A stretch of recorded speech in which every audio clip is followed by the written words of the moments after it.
Riddle me this, riddle me that. In an uncertain world, in a chaotic time, justice wears a mask. Your entrance was good. His was better.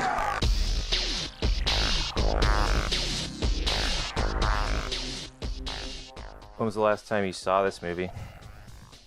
I guess it was at the cinema a few months ago. Well, I guess it was more than a few months ago now. It's like 9 months ago. Oh my god. Yeah, that was like 8.5 months ago. Well, at least for me it was. It was like late September.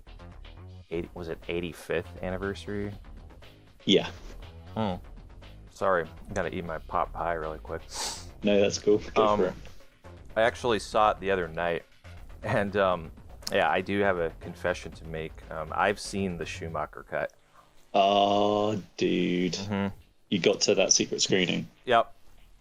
Nice fun. I found out. And yeah, I'd love to do a full report saying, hey, I met this person, but was Ben Wan there? Unnecessary. Yeah, Ben was there. Yeah. Cool, because I know he's seen it. And I don't know if he's going to do a video or, whatever. But yeah. Yeah, that's true. Yeah, cool. Yeah. Like leaned over to pick something up, and okay. I'm sitting on a yoke. I'm sitting on my ball, so like I thought you got excited. I fell over. About the cut. So come on, spell it. Is it worth the big deal? It is absolutely worth the big deal. Yeah. Cool. There's stuff in here that will change your perspective on the whole movie and just like how it ended up, what it ended up being. That's intriguing. Yeah. Wow. And it also kind of makes you wonder what if this is really Joel's, what he had in mind, or like it does kind of feel like Joel's movie. And you asked the other day on YouTube, you were like, this cut that's going around that was going to be shown in LA, it sounds like it's the same one that Kevin Smith showed. And yes, it absolutely is that version. And then you also you're asking like, I'm not so sure that this is actually like Schumacher's cut. And well, I because it's like the same thing that Joe Black described on, he did a podcast with Epic Film Guys, and he described this cut of the movie. But yeah, this does feel like Schumacher's movie. Yeah. I haven't really seen all his movies, so like maybe once I see Flatliners and stuff like that, I can see like similarities as far as editing or just like the shots that are in this work print that were not in the final cut. Maybe some of those just like, this screams the rest of his body of work. But admittedly, I haven't seen all of Joel's movies. No, sure. And that same goes. I haven't seen all of Burton's movies or Nolan's movies or Snyder's movies. That's just I have like 100 films that I watch over and over and over again. It's I'm not the movie buff per se, but what I do like, I'm well versed in. So yeah, that's cool. Yeah, ready to start the flick? Yeah. Let's do this. Okay, so I'll put the timestamp to 0 and press play now. So Neil, let me ask you this: is this movie bad? Is this movie bad? That's a big question. I think to a lot of people it is. I think to you and me it's not. I think to you and me it's an underrated, underappreciated movie. It often gets put at like the bottom of everyone's Batman, list of movies that they like when they rank them. But I've always had it really high. What about you? It's my favorite Batman movie of all time, but up until like 2020 when I found your channel, it wasn't. I kept trying to talk myself out of ranking this as number one, because Batman '89 it's such a wonderful film, and it's no doubt the best of the 4 originals But one of the reasons I started looking at this movie a little bit closer was all the deleted material and, discovering your channel and your appreciation for the toys and all that stuff. This movie kept coming back into my subconscious. And, I had a job where I was working outside I was a valet guy at this high-rise apartment complex in Los Angeles. And on the penthouse level, I heard stories that Joel Schumacher used to live there. Amazing. And it's like, it wasn't Tim Burton's former apartment. It wasn't Christopher Nolan's apartment before that. It was Joel's. Of all the directors that could have belonged to, it was his. And that's just another reason why I keep thinking of this movie. He's an interesting director who I think is sort of, again, I don't want to keep using the word underrated, but I think he had a fascinating body of work. A lot of people saw him as like a journeyman director who would, get hired and do a movie and then move on to a completely different movie. But like a lot of his movies are so interesting and so unique. I do think there is something about his work that is kind of tangible, that you can go, yes, this is a Joel Schumacher movie. And I'm not just talking about the campness, because actually a lot of his movies are not camp at all. Right. But there's just there's these recurring kind of themes and motifs, and the stuff in this movie about guilt, which goes through a lot of his kind of other movies. Flatline Island is a lot about guilt. The Number 23 is a lot about guilt, as is Phone Booth. Lots of them kind of deal with this kind of themes of guilt and obsession. I loved Phone Booth. Yeah, I watched Phone Booth on TV when I was like 13 and was just glued to the edge of my seat. And at the end credits, I was like, "Oh, Joel directed this, like Batman guy." It's like it's so different.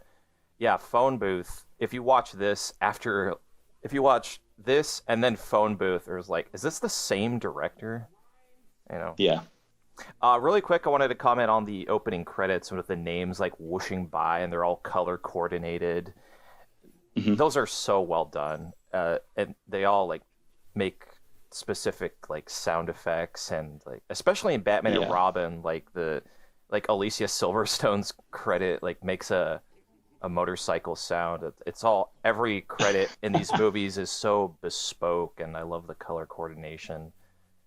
And like we both went to see this, well, not together, but we both saw this when it went back on the cinema kind of last year. Yeah. And the sound design in this movie, particularly when the titles are kind of whooshing past you, it feels like a kind of freight train kind of going past you.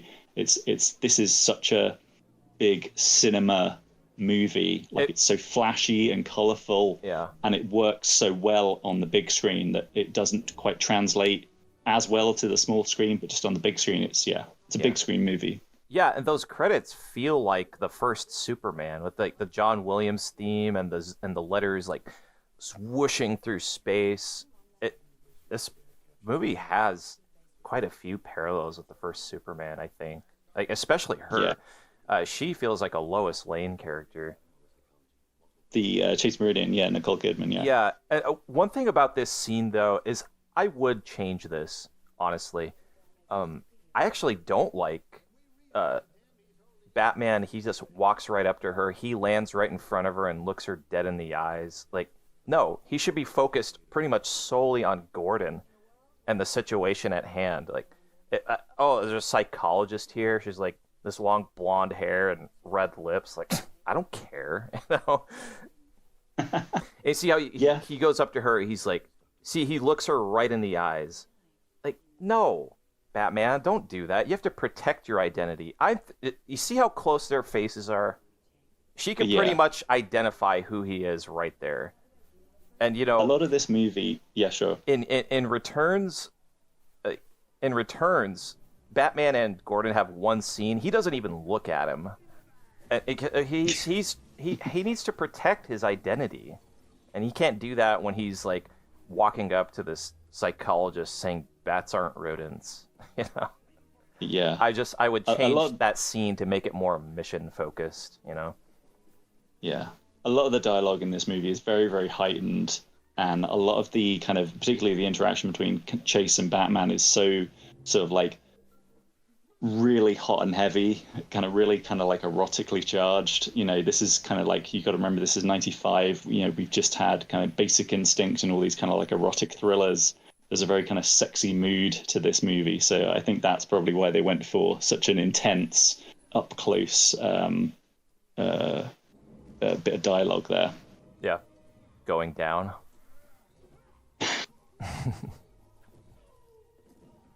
Love these fight scenes. Like, you look back at the Burton fight scenes and they were very kind of stilted. This is so like dynamic, swinging around, the camera's panning around, all these gadgets that he had at the beginning of the movie he's using in a very sort of like James Bond. This reminds me a lot of kind of James Bond, the way James Bond gets his gadgets from Q at the start and then, you know, immediately needs them in certain situations. Yeah, the gadgets are a big part of the video game too, and I like that he's using them here, and you get brief close-ups of that electricity gun. You got kind of have to you kind of have to pause. Yeah, the one that's shocking those guys. Yeah. You got to pause to really get a good look at it. Now we come to the best actor in the film, Joe Grafassi. Yeah, Hawkins. The bank guard. Yeah. Now, in regards to the work print that's kind of making the rounds right now, this sequence is considerably less wacky in the work print. Okay. Because Hawkins is dubbed differently. And see all these grunts and this kind of performance that he has, it's not there in the work print. If he's not moving his lips, he's not speaking in the work print. Another thing is the infamous kind of, when the thugs are electrocuted, the infamous kind of that's not there in the work print. It's just literally the sound of electricity, like shocking. Yeah. There's a lot of this film was ADR'd, and I think the same is true of Batman and Robin. A lot of that was ADR'd as well, which is additional dialogue recording, you know, when you bring the actor in after to kind of re-record their lines. But yeah. No, when Two-Face says we're serving the very same acid that made us the men we are today, it's a great line. It hints at their history and why he blames Batman. But there's more dialogue in that scene in the Schumacher cut. He goes on about something like, it was 2 years since you betrayed us, 2 years since you put me away, and his obsession with the number 2. Yeah. Nice. There's also more dialogue between Hawkins and Batman as well before he takes the hearing aid. Okay. Yeah. My shoes are melting. That's not in the work print. Yeah. I mean, we should say this whole sequence was not meant to be the opening of the film. This was meant to be about sort of like the third or fourth scene, I think, in the original kind of script. It starts at Arkham Asylum. Dr. Burton finds out that Two-Face has escaped. Then we have Bruce Wayne meet Edward Nigma, and then he goes off. He breaks his conversation with Edward Nigma to go off and stop this bank heist. But, you know, for whatever reason, they decided, I guess it's the more exciting opening, they decided to have this bank heist first, which sort of had a lot of knock-on effects. There's a kind of the conversation with Chase Meridian on the rooftop moved forward as well, and just various things got kind of mixed around. The reordering of the scenes, the opening of this movie it's one of the most interesting and fascinating movie facts I've ever heard, honestly, to find out that just how different it was. It's originally a bold decision to go with. Yeah. You know, when you mention Joel Schumacher, and especially his Batman movies, bold and brave is two of the words that come to mind. Yeah. Love all these miniatures of Gotham City. We've talked about this before, but yeah. And the whole on your website,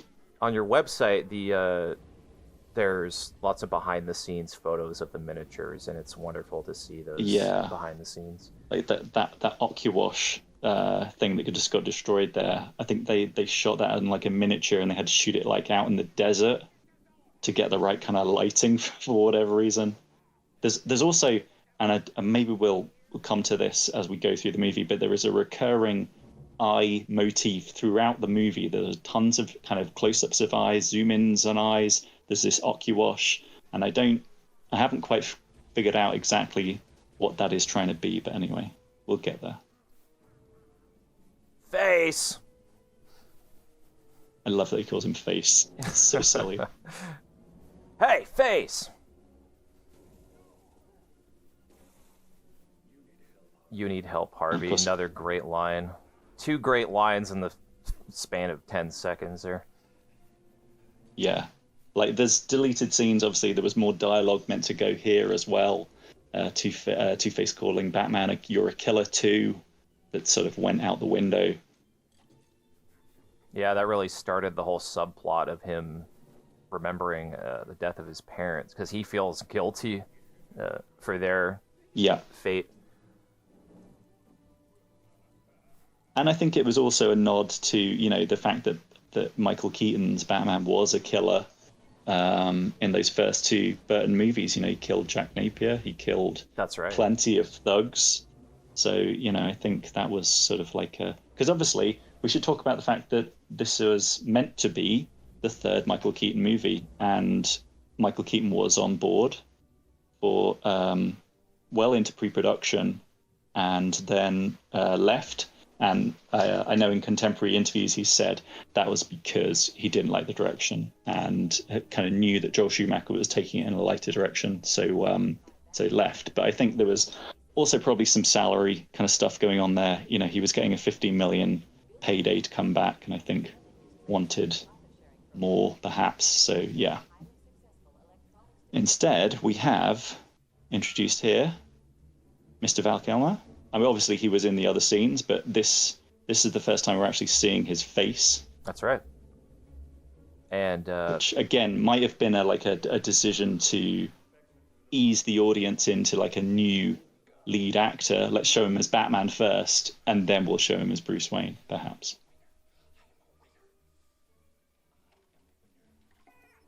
The old Gesser bobblehead there, which is the little kind of mascots that Edward Nigma has. I don't think it's actually mentioned in the script or the novelization, but yeah, the prop department made all these little props, and yeah, that's where he gets the idea from. It's a mascot for a puzzle magazine. Yeah, so the 13 minutes in, already at Wayne Enterprises, we've been introduced to Batman, the Batmobile, Chase, Gordon, Two-Face, and their history, and we've seen him do some awesome Batman stuff, and really the pace of this movie is... honestly, doing the commentary here and just how fast everything moves, it's exhilarating. It's a very entertaining movie. The stuff that went was an unfortunate compromise, but the pace of the movie is it's great. It's very entertaining. It's got nothing on its mind but just trying to entertain you in any way possible, with comedy, action, romance, everything. It's got the works for me. Mm-hmm. Oh, you can see the Gesser in this shot. See, it's right above Ed's head. He's got a bobblehead like on one of his shelves. Have you ever seen that before? Yeah. That's cool. It's crazy that they didn't make any merchandise out of those Gesser bobbleheads. Like, you'd think that would be the obvious. If they made this movie nowadays, they would be selling those. They'd be Gesser bobblehead popcorn buckets and stuff. Right. They got 100 million toys out of Baby Yoda, so like they definitely get something. That's true. Based on that,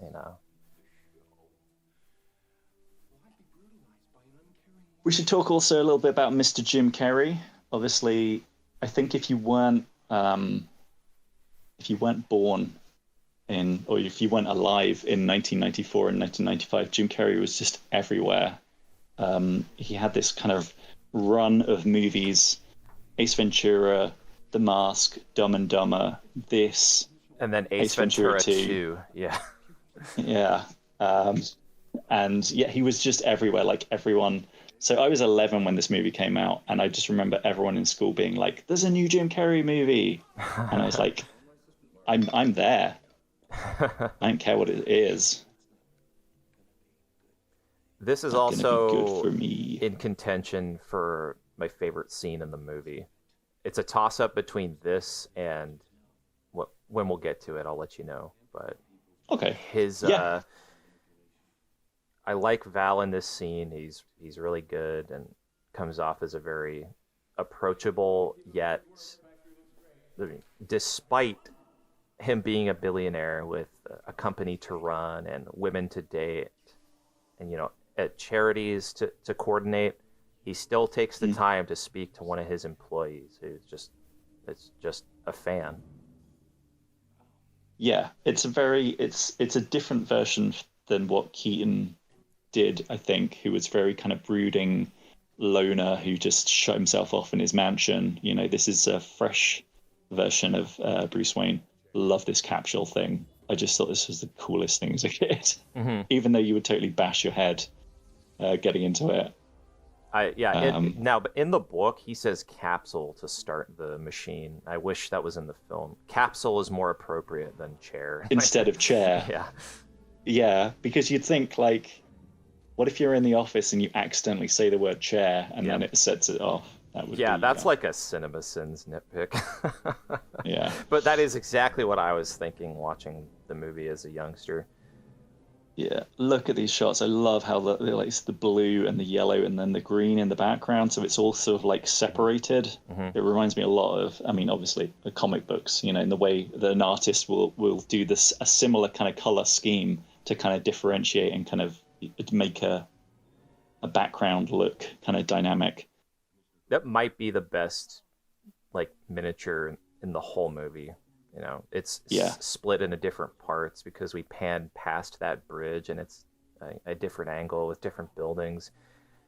It actually reminds me of level 2 in the video game when you're in the elevator and it's going up to take you to a different part of the second bank of Gotham. That's what really that part of the game reminds me of that part of the movie. It makes me want to live in this world. Yeah. Unfortunately, the problem with kind of Blu-rays and high definition and stuff is you can see the background on this, the background of the cityscape of Gotham in the background there looks a little bit like a painting, which it probably is. Like a live painting. A little ropey, if you will. Yeah. And like I say, this scene where she aggressively tries to seduce Batman was meant to be much later in the film, kind of after the circus stuff. So, it changes her character a lot in that she seems a much more erratic character. She's, trying to seduce him the second time she's ever seen him. But yeah. And all this dialogue here, try fireman, less to take off. Oh, it's corny. Yeah, this, honestly, this is kind of a turning point for the film, if you ask me. Is you're either going to enjoy this movie or just be going, oh, brother. And then Gordon shows up in his pajamas. Does he come all the way from his home? Does he live at the precinct? Yeah. Wonderful, breathtaking shot as he spreads his wings to jump into the car. Through the little gap. Yeah. I need that shot of him going through the hole, just on loop. Yeah. I love all the red too, that red glaze that's going over his gloves and the Batmobile. Yeah, that is described, I think, in the Bachelors, so Janet Scott and Lee Batchelor, who wrote the original draft, they describe the Batmobile as having a glow. I think as it goes faster, it kind of changes from red to blue or blue to red. I can't remember. But yeah. Now we're back at Wayne Enterprises. Yeah, I like that little flinch that Jim does. The boss sticks his finger right in his face, and he recoils. And I like how the boss is also taller than him, so he can really do a good job of belittling him. I just wish there was more bits of Nigma showing his vulnerability like that. Yeah.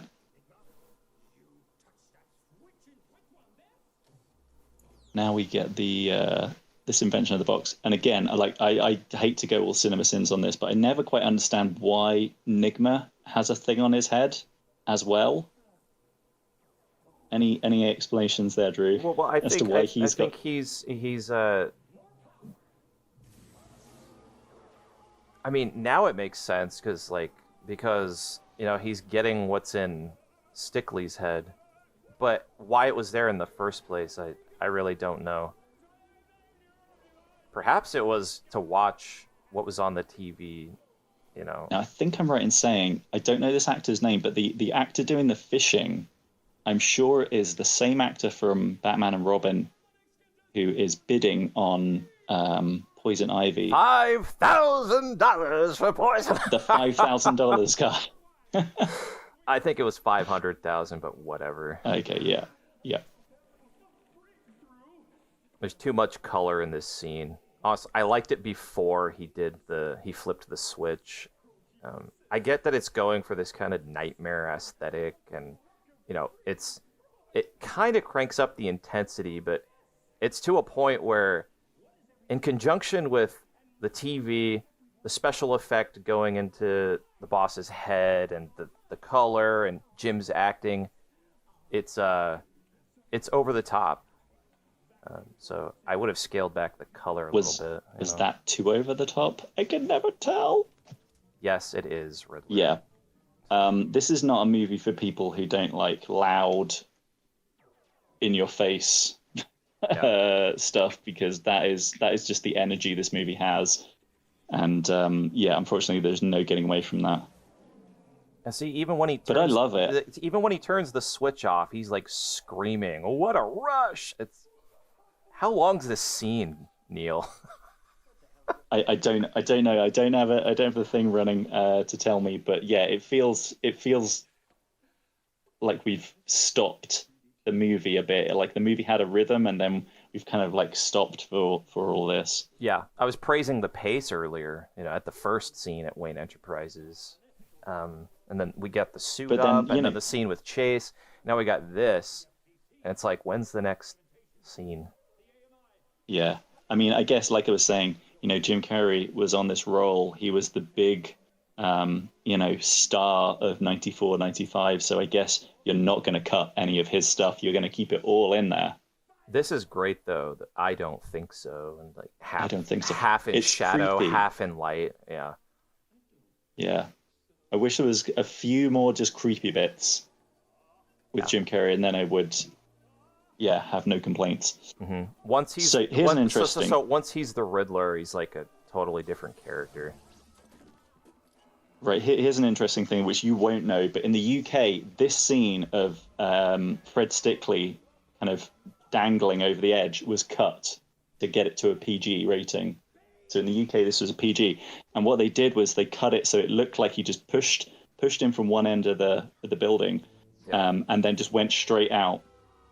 So this is about where it cut back in and had the Surf's Up Big Kahuna, which was really confusing until I saw it on TV in France on a holiday one time, and I saw this kind of extra little bit, and I was like, oh my word.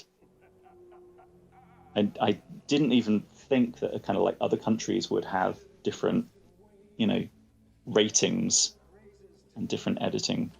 Yeah, I'm aware of that removed scene. I saw it by accident one time. I was like, where the hell is that scene of him pulling the helmet off? Batman there in the gallery. In the middle of a courtroom. Yeah, people always mock that, but I want to say the first appearance of Two-Face, that scene is exactly like that in the comic book. Batman is there in the courtroom and tries to leap over the box and stop the acid going on Two-Face's face. Yeah, that is true. I have also heard that. It's comic accurate. Here's another actor. He's great. Yeah, he's in Batman and Robin too. Who is this nutball? But who is this nutball? You see this music.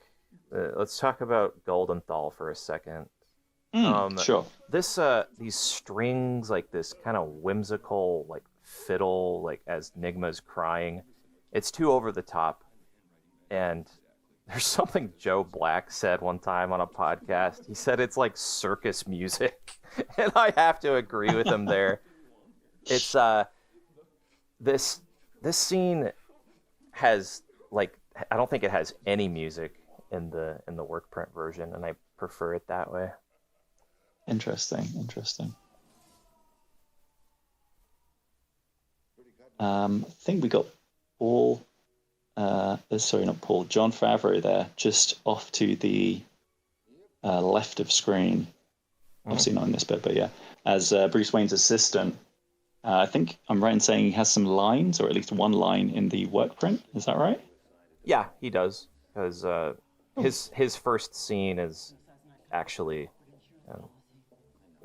he, along with all his other assistants, they walk into the room and they're asking Bruce, because he's trying to run his company and they all need something from him, you know. Yeah, that would seem like it was a shame that got cut, because that would have been the first time you would have seen Bruce Wayne. Yeah. Right? So that would have been like the opening, like, this is our Bruce Wayne. It's a shame that got cut. It was a wonderful scene, and I was just thrilled to finally see it. The riddles here were designed by Will Shortz, who designs all the kind of puzzles and crosswords for the New York Times. Oh wow! In the script, I think it says they hadn't figured out what the riddles were going to be, and it was literally riddle 1 goes here. So they figured it out after. And the crisscross laundry there, just outside of Riddler's apartment, that is also a reference to the first appearance of the Riddler in the comic books, where there is a massive billboard, and it is for crisscross laundry, and he uses it to kind of send messages to Batman. And here we have the flaming lips. Yeah, this is a great scene that's not in the work print.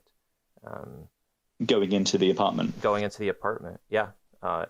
We get the establishing shot with the train going by, but then we cut to see this. He's got the scissors. Yeah. That's what we cut to after the establishing shot.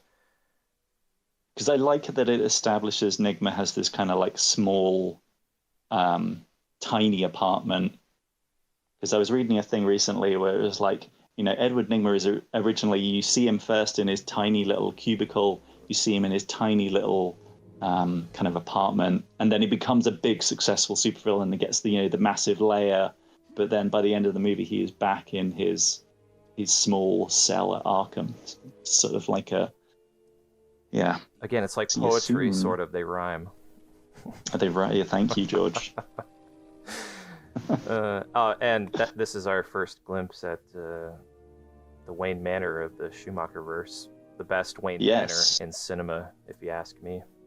New York City as well here, City Hall. Yeah, I need to. I've been to New York twice, but I need to go to this location.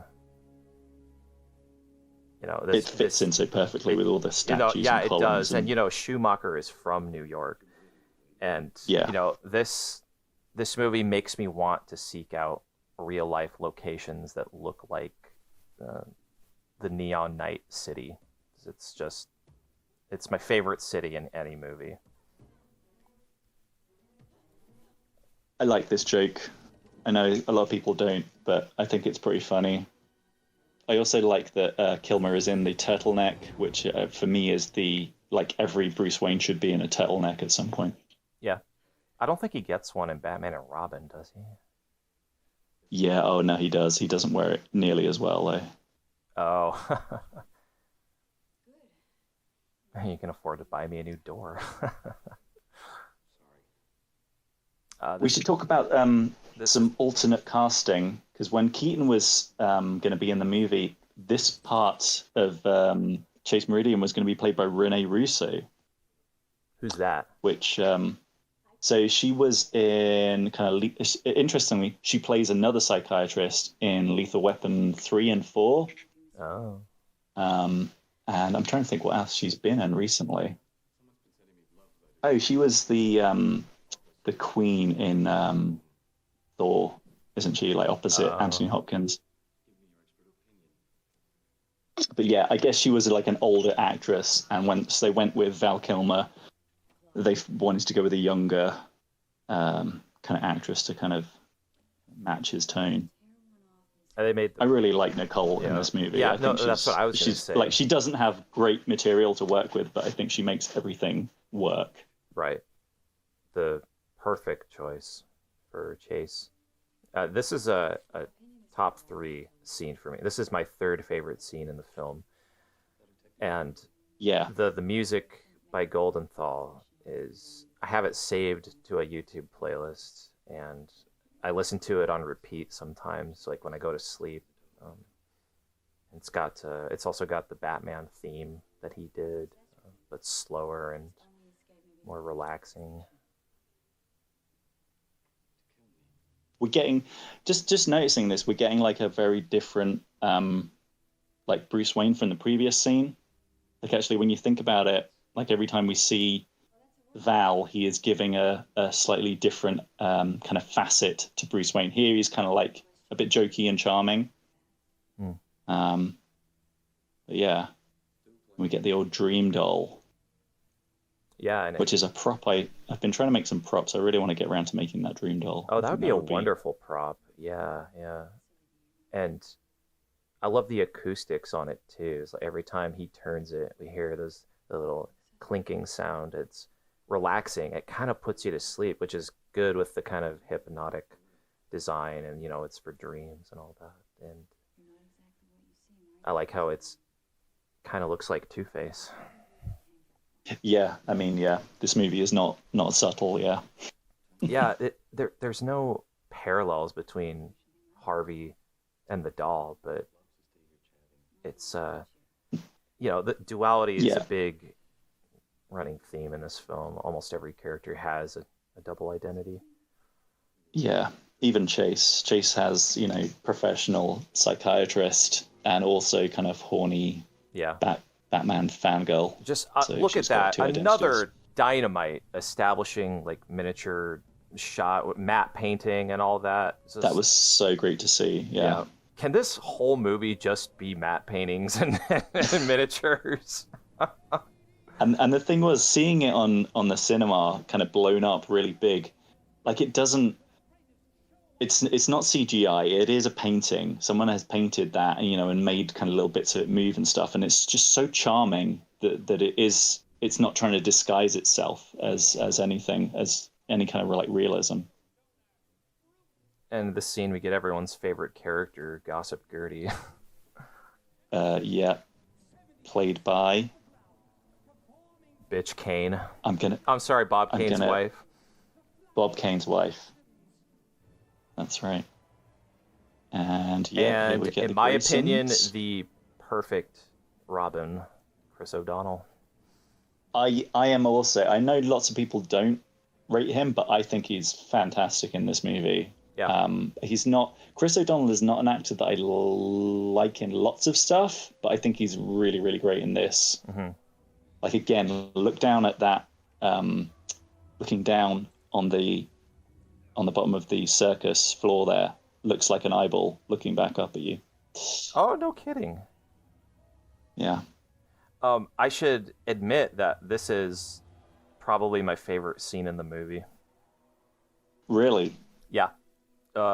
It's colorful. There's great exterior shots of the Hippodrome.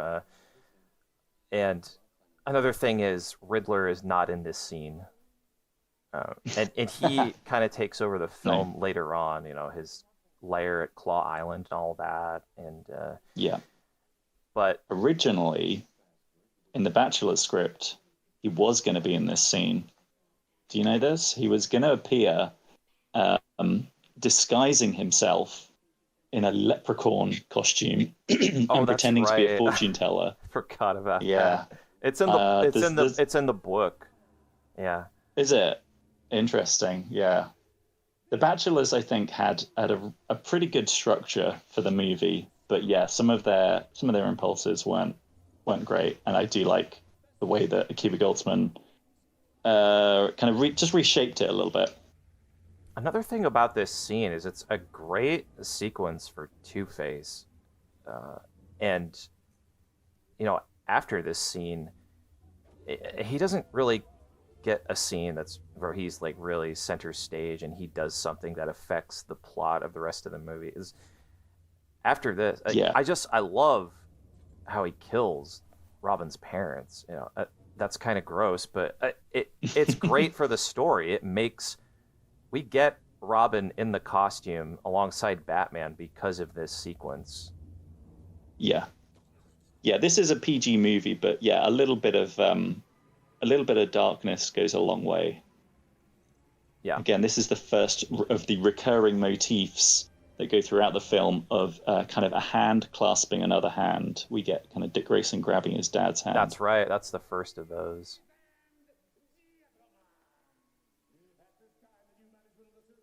Now we're back to Mr. Tommy Lee Jones. Great costume again for Two-Face. Oh, it's fantastic. I love that he's taken the time to do a ringleader's kind of outfit. Mm-hmm. Two-Face thugs are lit in this movie. I just love the black and red split masks. They're extremely buff, and they this movie's full of like strong, perfect male figures, and they're just another example of that. All these guys are fucking ripped. Especially that scene when Batman's fighting them outside the elevator. I really fear for Batman. It's like, how's he going to take on like 5 of these ripped guys all at once? Oh, and this character, I kind of like this. What the hell do you want, Harvey? He gets 2 lines, but then his other line is he looks around and he goes, Batman. He gets 2 lines, but he leaves such a great impression. I wonder who that guy is. That's the it's the mayor. The new mayor. Yeah. Not the previous mayor. Well, we had several mayors, didn't we? We had a different mayor in Batman Returns. Yeah, I don't think Two-Face was the mayor beforehand. Like, so Harvey is in Batman '89. Yes. That is. I haven't seen that movie in quite a while, but I don't think he was ever the mayor. Two-Face, from what I understand, is a former district attorney. Yeah. I love the 2-minute the 2-minute timer, and the scene just goes for it. It's cranked up to 11.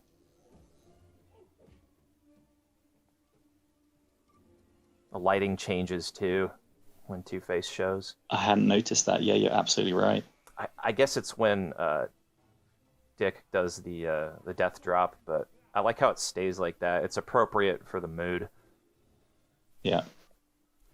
I do kind of like the inserts where we cut back to Jim Carrey kind of watching it on TV. Yeah, that's me. That's me watching this movie. Yeah, exactly. Like a bit of meta-ness.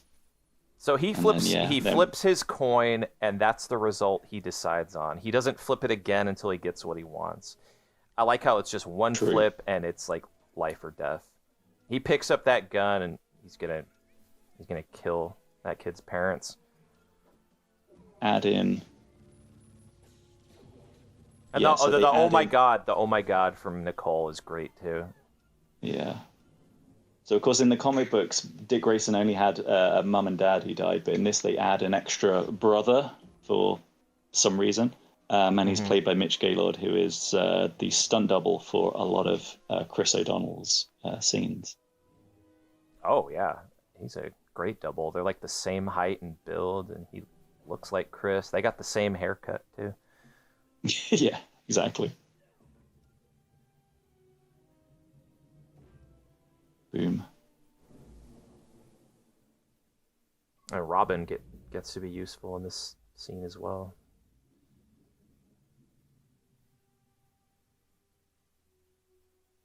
That's a great shot of them just all looking up. Might be my favorite shot in the whole movie. And we zoom into Chris. Yeah.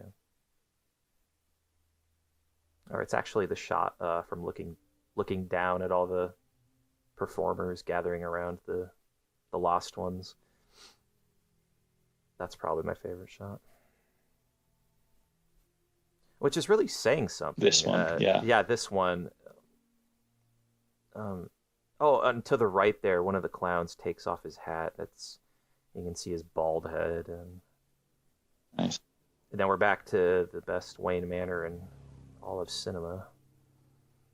And it's... I just love those giant statues of horses. Yeah, it's fall, too.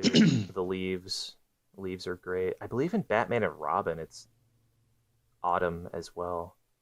The fog and... Yes. Yeah. Leaves. And there's just all these random kind of, smoke coming or fog. But it's just great atmosphere, isn't it? This is a real place too. The exteriors, I believe, it wouldn't be great to like get to stay here. Best actor in the film, so Michael Goff. I think he's the MVP of this movie. I think all of his lines and scenes are just fantastic. Old habits die hard. Every line is just, oh man. No, sir, the other car. Yeah, he's fantastic. Because he really gets kind of like the father figure role, which is usually Bruce Wayne. But I guess because Bruce Wayne now is younger, I like how they've already got this like he does a little nod, and they've already got this little kind of idea going. Yeah. But yeah, Bruce Wayne in this is kind of like the older brother, and Alfred, I think, is more of the kind of father figure, trying to give them both bits of advice. Very dynamic. That wide shot of Dick on the bike, you can see behind him a little shed. I'd like to think that that's the shed that he gets the bike, and in Batman and Robin, him and Barbara and Alfred and Bruce, they all go to that shed, and as he's showing her the bike. Yeah. I like how he basically charms Dick into staying. Yeah, he shows him more of the house, kind of trap.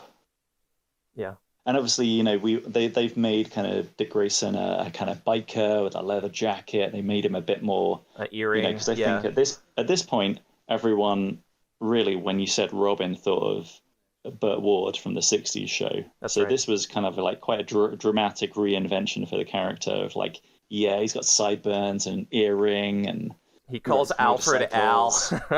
He calls Alfred Al. Don't wait up, Al. All of it. How you doing, Al?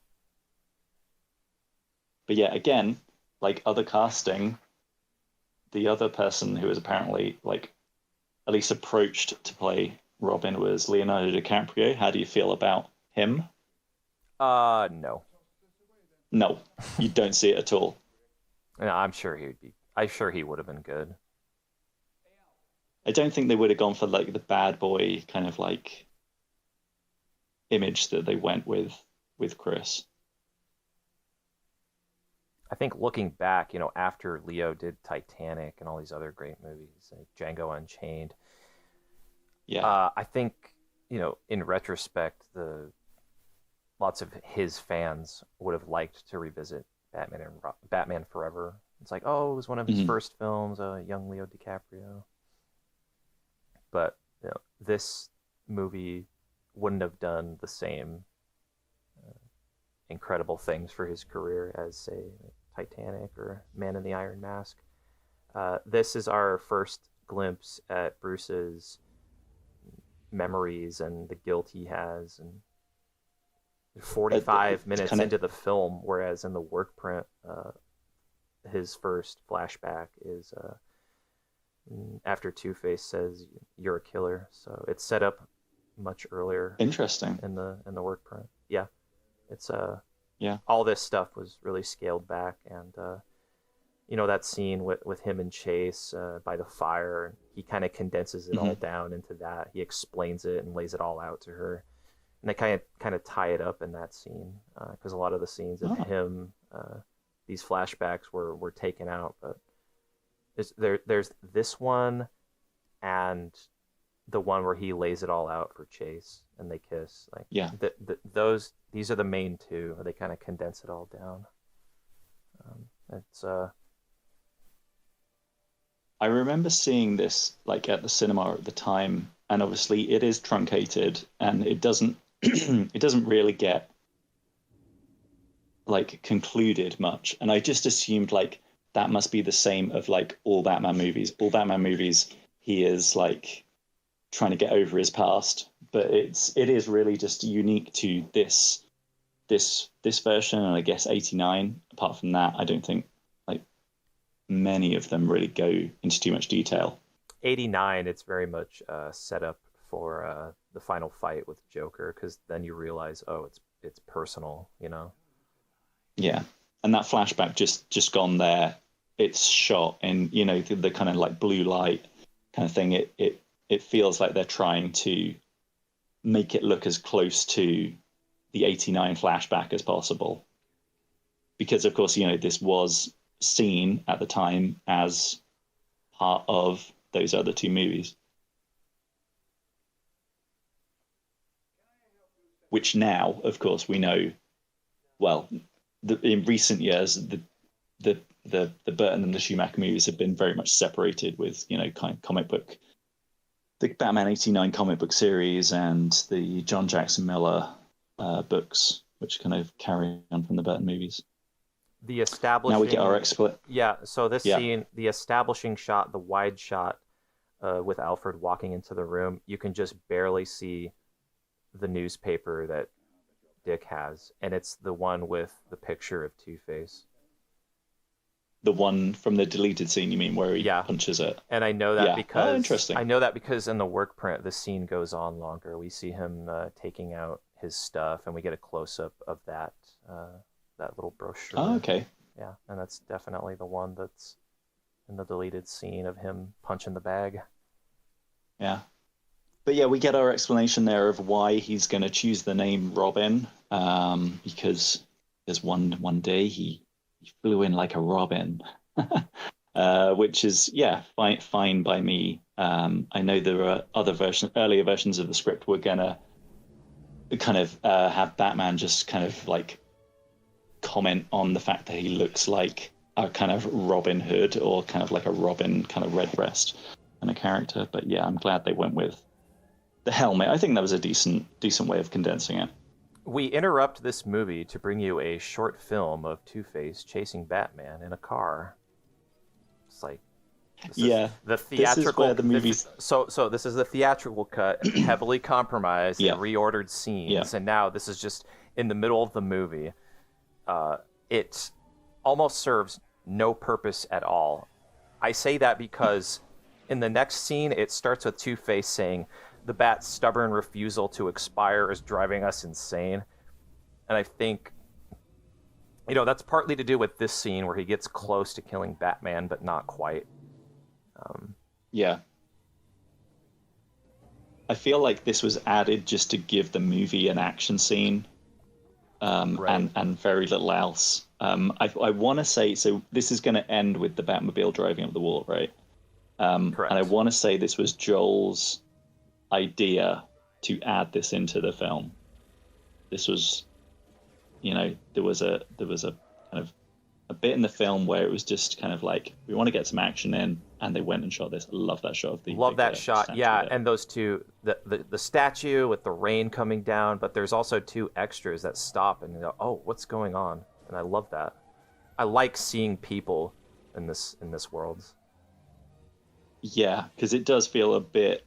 There's times when these kind of 90s Batman movies do feel a bit kind of empty, because a lot of it is on sound stages, and getting extras and stuff isn't kind of a top priority. Extras are a pain in the ass, you know. They have to wait around for shots to be set up, and they can't be doing anything silly. They can't be looking at camera, otherwise you gotta do the shot again. So he's driving up the wall, and he looks over at the residence. That's cool. You know, see people living. I think I'm right in saying one of these people that he passes is Dave Lee, who was a stunt double. He stunt doubled a lot for Michael Keaton in the first two movies. He is, for some reason, in one of these windows. How the hell do you know that? I don't know. Yeah, the music there by Goldenthal. Elliot, can we just dial it back a little? It's too over the top, and then we got, you know, Two-Face going, wow, you know. I love this stuff of the Riddler trying to come up with his identity. Because I think that's what I like about the Riddler. Like, he is a character who has no kind of like tragic origin. He didn't fall in a vat of chemicals. He wasn't, you know, pushed out a window or anything. He just got a small rejection at work and took it really personally. And so, yeah, he is sort of like a self-made supervillain. He is trying to kind of follow all the tropes that supervillains have, that he is aware. He knows he needs a costume. He knows he needs an identity. And yeah, you see him typing on his computer. He's like what we would be like if we wanted to be supervillains. Yeah, you see him typing on his computer, and then we cut away. In the work print, it shows him making the Riddler costume. That's very close to what we get. Yeah. And I think they cut that out because they wanted the reveal in this scene to be a surprise. The reveal, but he's actually making that costume. So there's a fourth graphic. You know, we see 3 in this cut, but there's a 4th. Debbie. Now we get more comedy. Debbie Mazar is Tommy so Lee's. hot. People like Drew, but I like Debbie. Drew is only about like 19 in this. Yeah, fuck that. 18, 19. Crazy. And I don't know if you ever saw it, but she was in a film. Sorry. Sorry. I hate that little dance that Two-Face does. He's like hopping on one foot. Sorry. So go on about Barrymore. Sorry, yeah. Drew in 1995 was also in a film with Chris O'Donnell called Mad Love, which I don't know is really worth checking out. Oh, we should have also said in the background there, the Riddler is kind of stood there just off camera, and you can see him long before he kind of walks out. I noticed that just the other night while I was watching the Schumacher cut. I was like, what the hell? And yeah, that's in this version as well. And I like when he gets grabbed and he's like, ah! And another great line for Two-Face, let's see if you bleed green. I wonder what kind of watch he's wearing. I'd like to get that watch. Oh, now, I do know this because that was at the Batman Unmasked exhibition where they had a whole bunch of props. It's a yin-yang. You know, the kind of symbol he has on his parachute is the same symbol with the same kind of like red and black with kind of like a dripping kind of motif on it. Kind of blood motif, yeah. His hair is also kind of like that. One half's black. One half is kind of violet purple, but I love the red, how it changes everything on his head. This is my favorite Two-Face in any media. And you think I'm joking, but I'm not. We haven't had that's too by many. A nautical mile. That's this one. Like Aaron Eckhart doesn't really get much in Dark Knight. Yeah, Nolan didn't see very much in the character. It's like, well, if he survives the end of this movie, what's he going to do? Rob the second bank of Gotham on a Tuesday? I'm like, come on, Chris, you can do better than that. It's your job to sort that out.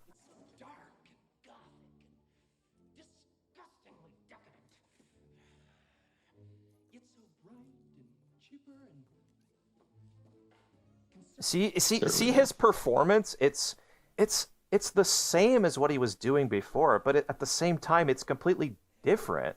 Okay, so he's over the top in that scene where he's draining Stickley's brain, right? I don't know. Maybe it's the hair, maybe it's the costume, but I'm sorry. He's got confidence now. He That's does. the main. He has confidence now. You know, he killed his boss in that other scene, and he shows up in the costume. I don't see it as the same character that killed his boss. No. I don't know. Maybe I better do a video essay on why I feel this way, because I can't explain it now. again, that's stretching the tone. Yeah. And to think that you're watching this scene and to think that there was once a version of this movie where Bruce is like reliving his parents getting shot and this terrifying bat in a cave that traumatized him. And even in the theatrical cut, the tone is mishmashed. It is all over the shop, but like that is part of what I love about this movie, that it goes in so many different directions and it's not just trying to be some consistent thing.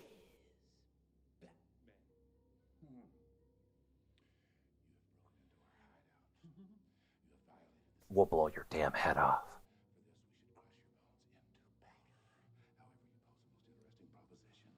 Two-Face is better in the circus scene though, because he's a legitimate menace. He's chewing the scenery in that sequence, but he's doing things. He's taking initiative to find Batman and giving the audience this whole like ultimatum, and he'll go to extreme measures and take big casualties to get what he wants. And well, he's not doing that in that scene. He sort of loses something when he teams up with Riddler. He becomes like subservient to him. He does. Yeah. Now Riddler is the lead villain, and he was the lead in that other sequence when, Edward was just watching it on TV, but now he is.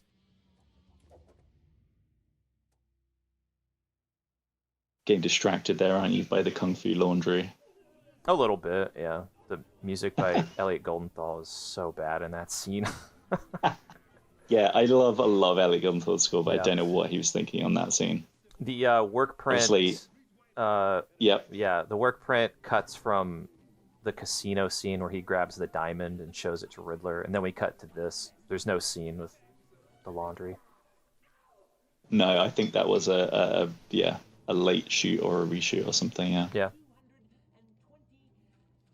Because I guess when you get rid of that scene of kind of, there is a deleted scene where kind of Dick Grayson's training with a wooden dummy and Bruce comes in and they talk. That was sort of there to establish kind of, okay, Dick Grayson knows some kind of fighting skills, and taking that out, I guess they figured, right, we need to put something in.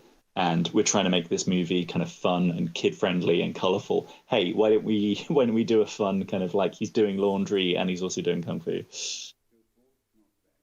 I love that video you did the other day of showing what that scene was from. Yeah, that was something I didn't realize until very, very recently, that it is a homage to a martial arts movie from 1981 called Dreadnought. Yeah, that's so cool. That scene, how we're cutting around a lot during that scene where they're discussing the riddle in the Batcave. It's the same in the work print. I expected more from that scene, but it's actually not. Whoa! Look at that newspaper he's holding. Two-Face is on that newspaper. I've never noticed that. What the hell does it say, man? You got to do a video about that newspaper. I have seen some props. I can probably guess which one it is. I think it's like there's one where it's like Riddler and Two-Face have like teamed up, basically. Mm-hmm. Like that is probably what's on the front of that. Yeah, probably, because that's on the news and shit. Yeah. That location where Edward just was, like, explaining the box. Yes. I wonder if that's a real location I could go to. It must be. Yeah, I don't know that one, though, but yeah, that must be. Best music cue in the whole film there when the family's watching TV.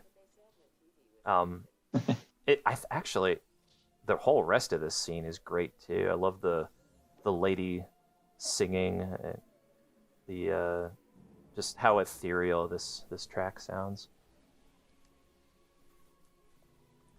Such a gaudy layer. Yeah. And actually that bass, that kind of wah, it reminds me of Alien 3, one of my favorite film scores of all time. Yeah, again, we can spot the Alien 3 score in a little bit coming up. The Schumacher cut has music from Alien 3. I was just thrilled. Does it? I thought it would. Yeah, in like 3 different spots. 3 different scenes. They used Alien 3 Yeah. type of music. You think the music in this scene is bad? Well, wait till you hear the work print. It's even worse. It's like this really unfitting circus music temp. Okay. Yeah, it it's reminded me of The Fifth Element when that blue diva is singing. It's really corny. Yeah. It is a cool way of bringing his kind of circus skills back into play. Yeah. But what I don't get is how he slides down those stairs. He lands on his ass and he just keeps going. But they kind of, if you pause there, they can see that they used a Dutch tilt to make it seem like he's going down a slide. Yeah.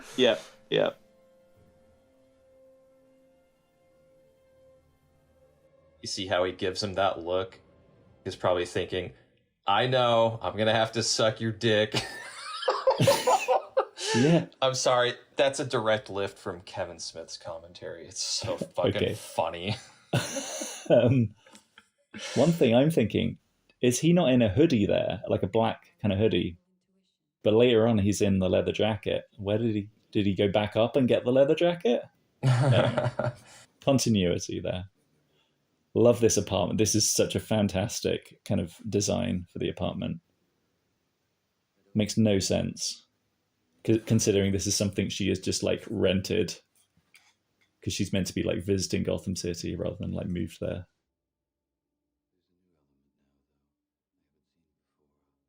I'd like to think all the apartments look like this in Gotham. Everything is just designed by Barbara Ling or someone.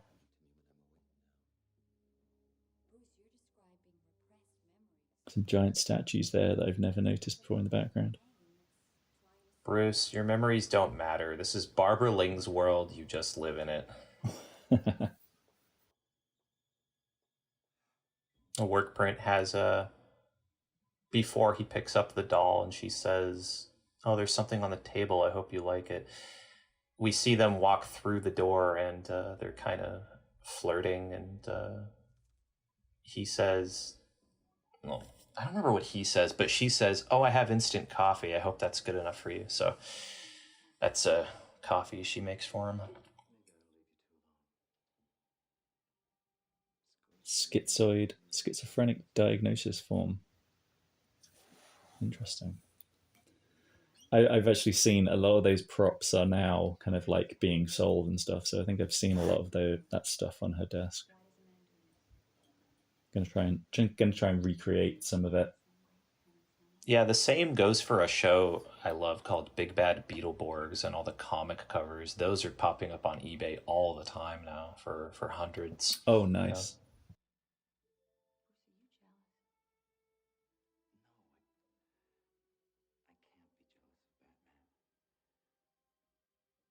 So here's a question: Can you picture Michael Keaton in this role, in this film?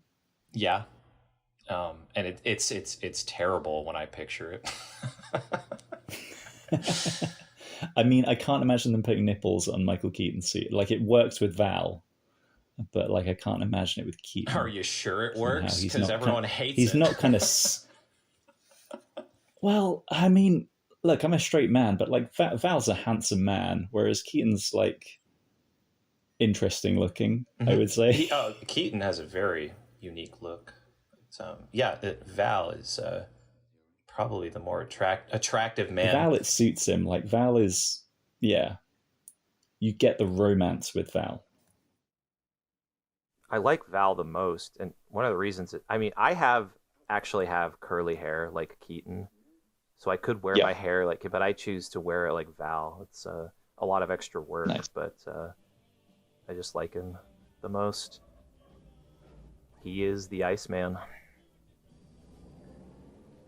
Oh, look at that. As the Batmobile was driving away from camera, that looks like the same location as Second Bank of Gotham. I think that's the downtown LA street that I visited, and yeah. I think that's like called 501 Tower or something. But I did not. This is the first time realizing that's the same pretty sure it's the same location they used for the opening of the film. Don the Dragon Wilson as the gang leader. His voice is his voice is different in the work print. Is it his original voice? It is. It's more it's higher and less intimidating, but I like the one that they went with for the final film. It ain't the Bat. Mm-hmm. I think it's great. I did not know who he was, obviously, back then, but I have watched enough Bloodfist movies to know who Don the Dragon Wilson is. Yeah. This track is called Wreckage and Rape from Alien 3. But there we go. This is actually this version is actually a unique composition. It sounds almost the exact same, but this is actually the Batman Forever version. It's on the soundtrack and everything. Do you reckon Goldenthal just didn't have time, or was just like, do you know what? Let's just put this in. How the fuck do I know, dude? Take a guess, man. Yeah, you're the guesser. I mean, you did it, you know. It's true. You're that little bobblehead toy, right?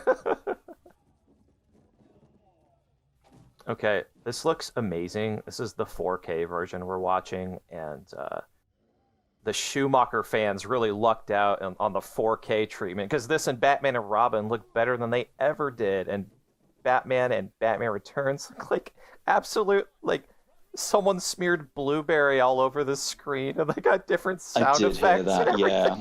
It's so I hate it when they keep doing that with movies. Bad. And if you want to rent the movie on Netflix or whatever, that's the version you get. I'm so pissed about that. Yeah. This Blacklight Alley's so cool.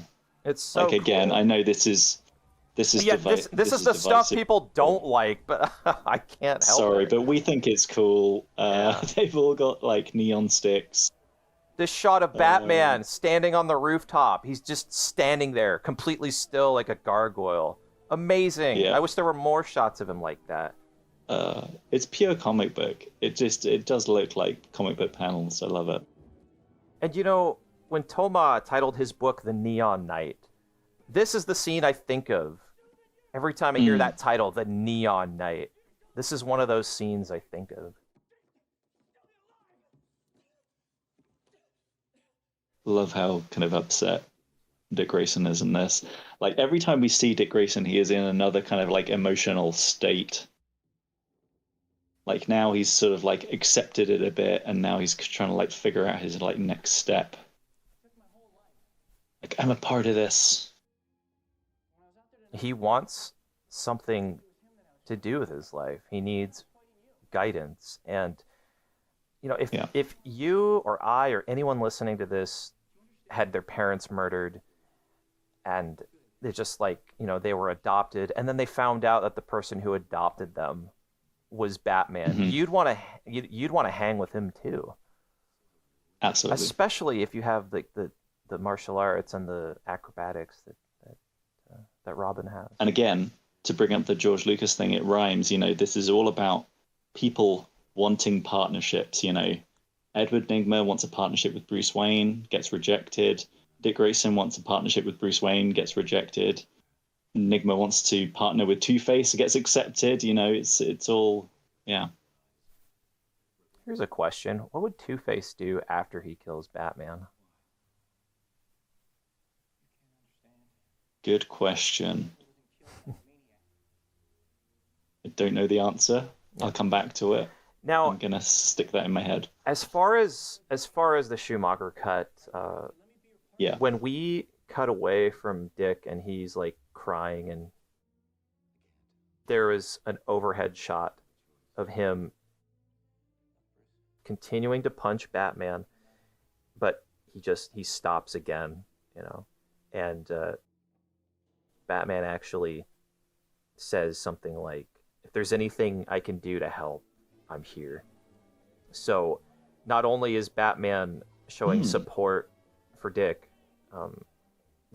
you know, Chris O'Donnell gets to act just a little bit, it goes on a little bit longer, and he really breaks down. He gets on his knees, and there's a behind the scenes photo of that scene where he gets on his knees. But Yes, whereas there in this is, yeah. cut, they cut away before he gets down on his knees. This music that's playing in this the Ritz Gotham, it doesn't fit. It, you know, it's Elliot Goldenthal, but we still have that shot of They the still have band guitars playing and stuff. Yeah. It doesn't fit. Whereas in the work print, it's just like generic party music, but I think that was more Okay. appropriate. What's in the work print was more appropriate. Hey, it's everyone's favorite character, Gossip Gertie.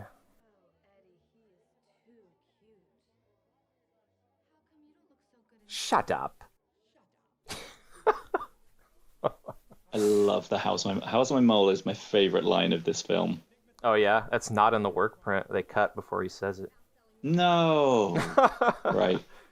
That work print is dead to me. That now. work print, it's going to need a lot of work because, you know, on one hand, you want to honor the Joel Schumacher original. On the other hand, there's lots of great stuff that you want to include. Yeah. As far as the soundtrack goes and the dubbing goes and the sound effects goes, it needs a lot of work. Mm-hmm. And it's going to be a big compromise either way because you have to make a decision. Yeah. It's like, do we go with the original or do we go with the updated stuff? God, you could make a ton of fan edits out of this and argue about what's the superior iteration. What would he have wanted? Yeah, it's a shame he is not alive to tell us. Again, I want to say in the earlier scripts, Sugar was not meant to be here. Edward Nigma was meant to have just a random kind of like showgirl as his girlfriend. But obviously, once they cast Drew Barrymore, they were like, okay. You know, Drew Barrymore wasn't a huge name at that point. She had been like a child actress and then has sort of like obviously had a bit of a drug problem and disappeared for a while. But then like this in 95, 96 is about when she kind of like comes back and starts starring in big things. That short man with the glasses that's behind Gertie is Batman. Who is that guy? What is his name? We need to track him down. You forgot to say riddle me this. I'd love to interview him and find out why he went with that that delivery. Yeah. Takes off his glasses. His right sideburn is ajar. Ed takes off his glasses, and his sideburn is ajar. I just love how perfectly mirrored everything is. Now, why does Chase take his hand? Like, there's that scene later where she's like, I've met someone. Well, he's not you. I'm in love with Bruce Wayne. You're taking Nigma's hand to go for a fucking dance? Yeah. Why don't you just fart right in his face, woman? Because it's fun. Like, if there's most questions of like, why is this in the movie, is because it's fun. Yeah. Because watching Jim Carrey do stupid little dance moves. It's so funny. Like that little fun. awkward dance they're doing. It's so, and he like flips her over while he's watching Bruce. It's so good. But what would fix this is if she looks at Bruce to make sure if it's okay with her date, and he nods like, yeah, go ahead, and then she goes for a dance. That would fix that. This little dance, yeah. This voice, the whole tell me your secrets. There's a wonderful song by Equinox. It's a techno band headed by Bill Lieb, and they actually sample that voice. Oh, really? Yeah. I love it when songs sample movies. I love it. Yeah. Yeah, me too. Me too. Can't remember what that whole can't remember what that song is called specifically, but I'd recommend the whole album, Frontline Assembly, Equinox. Yeah.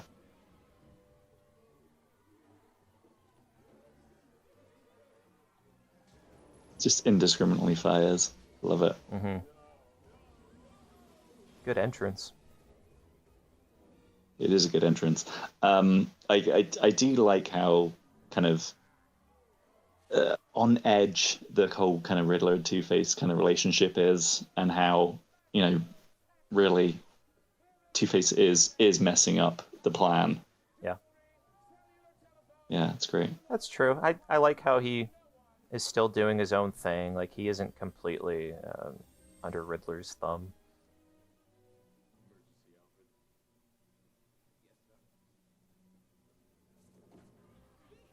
You know, this scene is all over the trailers, and often it's the first thing people think of when you remind them of Batman Forever. Is this sequence? Taking a glass out of two drinks there from both sides of his mouth. I love that. Both of them need a drink. Again, another fantastic costume as well. The paint splat costume, as I would call it. I like how they kiss, too, and she's also on the appropriate side of his personality, which is another nice touch. This fantastic shot. Batman! We both did it. This level 5 of the video game starts like this, too, but it isn't nearly as effective because there's no dynamic lighting, there's no glass, there's no water, there's no gunfire, so it's Again, it's great, like, editing. You not to knock the Burton films, but like their action scenes were not this dynamic. Yeah, there's that. How... Whenever you mention action in the Burton scene, in the Burton films, I think of that one on the street in Batman Returns. There's the guy with the nunchucks and all that, and it's not as good. And that scene where the guy is showing off his moves, and they dubbed in the wacky slashing knives sound effects. It's not there in the work print, and I commented on that in a video last year, and because he's not holding anything in his hands, but I liked how it was nice to see that scene without some of the sound effects. Just goes to show they wanted to change this movie in the edit and make everything a little more over the top. Okay, this shot of you see him shooting his gun for no reason. There's an establishing shot. There's a wide shot of people running. So he's firing his gun to get them to go away. Whereas they don't show that in this version. So it's better. No. It's better in the work print. And here, when he jumps down and he's laughing, he isn't laughing in the work print. And I think it's better to remove some of the laughter. And you notice all the windows there in the background as he was. They're all kind of like flashing, kind of different colors, as if the party is happening on like 20 floors. Yeah. Rather than just that one room they were in. And here we have one of the best scenes in any Batman movie. Genuinely?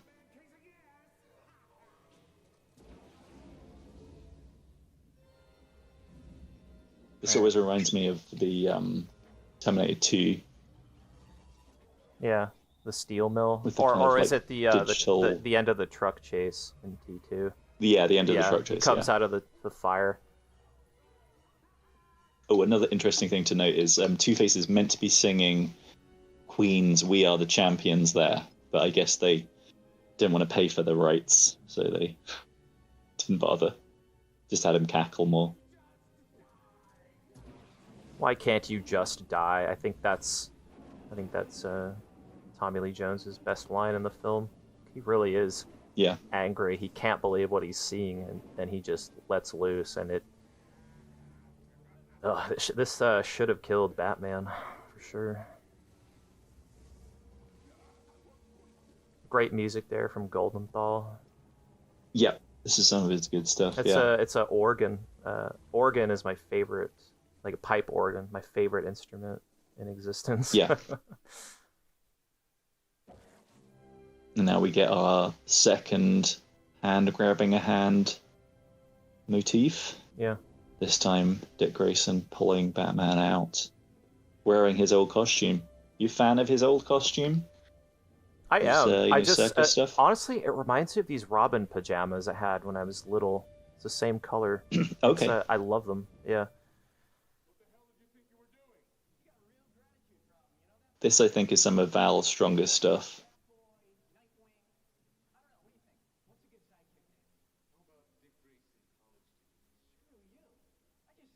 How about Dick Grayson, college student? Dick is definitely annoying in this scene. It's like these close-ups of him like shaking his head, like wide-eyed. How are you gonna stop me? Like that's it's too much. You want Batman to stop him. I would approach this scene differently if I had creative control. Yeah. I would just have Robin sitting there, honestly. I think it's like, how Bruce is sitting down and Alfred's kind of tending to his wounds. I would have Robin sitting opposite him in a chair, just kind of talking to him.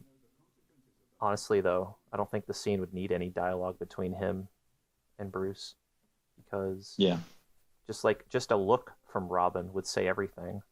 Like, because Bruce, I think, would know what he was thinking just looking at him, and Robin would have like a smile on him, like, yeah, you're looking at your new partner. That sounds subtle, Drew, and this is not a subtle movie. Oh, whoops. This scene is cut way back for the final film.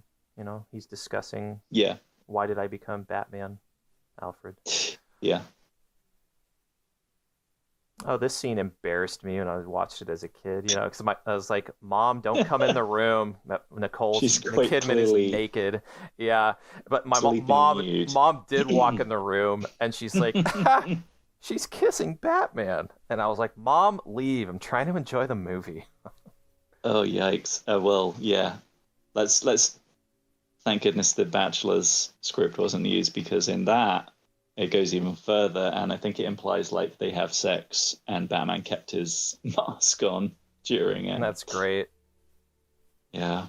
She should have dropped the sheet, and she's completely naked. And he looks down, her bush is shaved in the bat symbol. Sorry, Kevin Smith joke. It was too good not to include it. Yeah. I can't watch the scene without thinking of that joke. There's so much kissing in this movie. Like, it is, yeah. I guess they were trying to do their, the 4 quadrants, old, young, male, female. So I think kind of a lot of this romantic subplot is sort of, to try and get in female audiences. She has a mole on her chin. Or is that a freckle? I don't know. It's kind of cute. Honestly, when women have like perfect faces, but they have just like a single mole, I think that's they know what they're doing. They know it looks cute. They know. It's not the beauty spot that Alicia Silverstone has, but yeah, it'll do.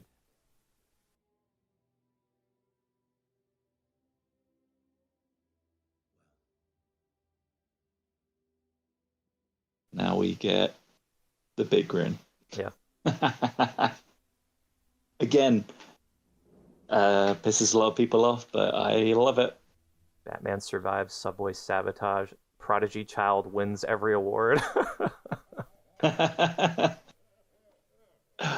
That's just what I said. One of my favorite Riddler lines. What I said. I think Intruder Alert, shut up, is my favorite Riddler line.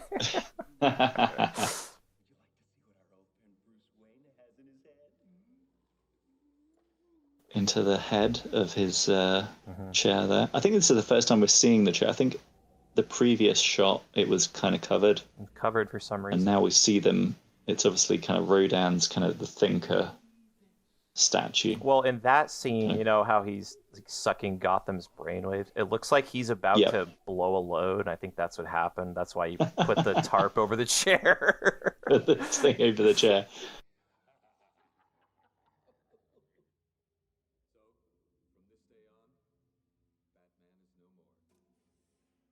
So why does he decide to stop being Batman? Help me out here.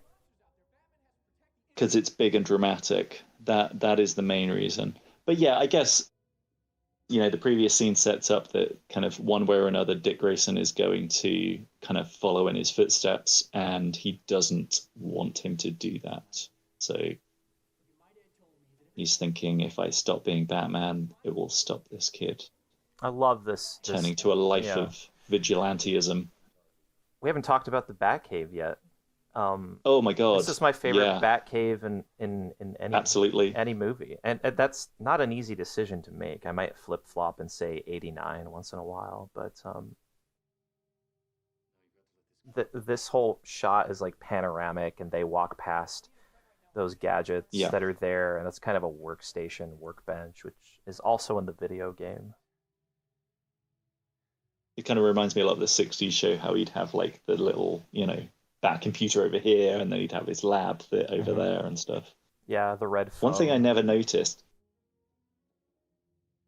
until someone pointed it out, because they built like a little model set of it, was the turntable that the Batmobile is on has actually like a big compass on it, which was on the toy, and I just thought was like a toy thing, but Yeah. apparently it's on the film as well. It has the northeast, southwest. That little car topper that's on the taxi, the way it says Gotham, the way the letters are arranged, it always looks like Got Ham to me. There's those bat cups, all the gadgetry, and the homing batarang there right in the middle. I love the contrasting colors of his costume next to the Panther suit there. Great music here too from Goldenthal, and a little bat chimes, and then he turns to, yeah. This is really well done. Yeah.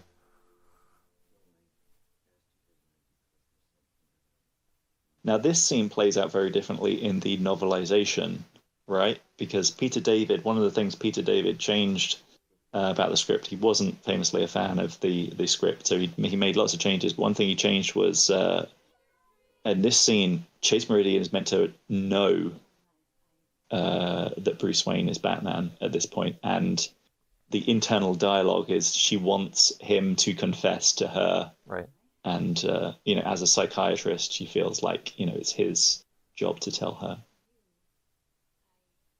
But in the movie, she doesn't know that, or it's not implied that she really knows until she kisses him. Mm-hmm. This version of the film is very unique because it's nothing like the book. It's nothing like the original script. It's nothing like the work print. It's nothing like, every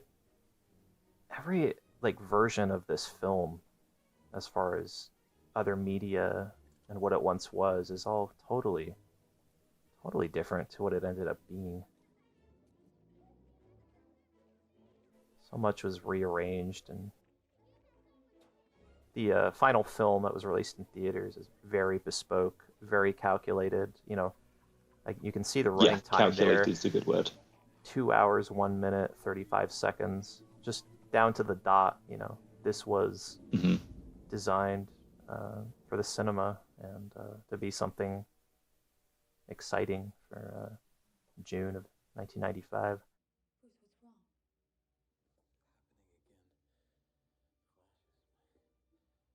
We have another example of the clashing tones here, because outside you've got wacky hijinks with with Yeah. Two-Face and Riddler, playing trick or treat, and in the meantime, we're cutting back to, what is Batman? Was this my fault?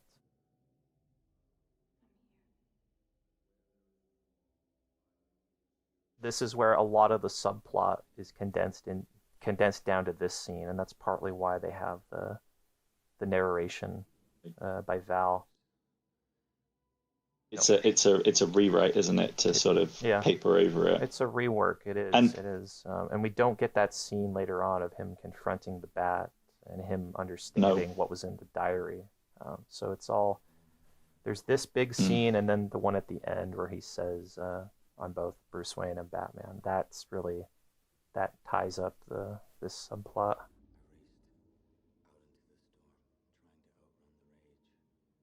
In terms of like papering over the deleted stuff and trying to kind of wrap it up, like you say, with the voiceover, I've always kind of, I don't know, it always kind of stuck with me, this whole kind of like, it was my father's diary and I knew he'd never write in it again. It's like that always struck me as quite profound, actually.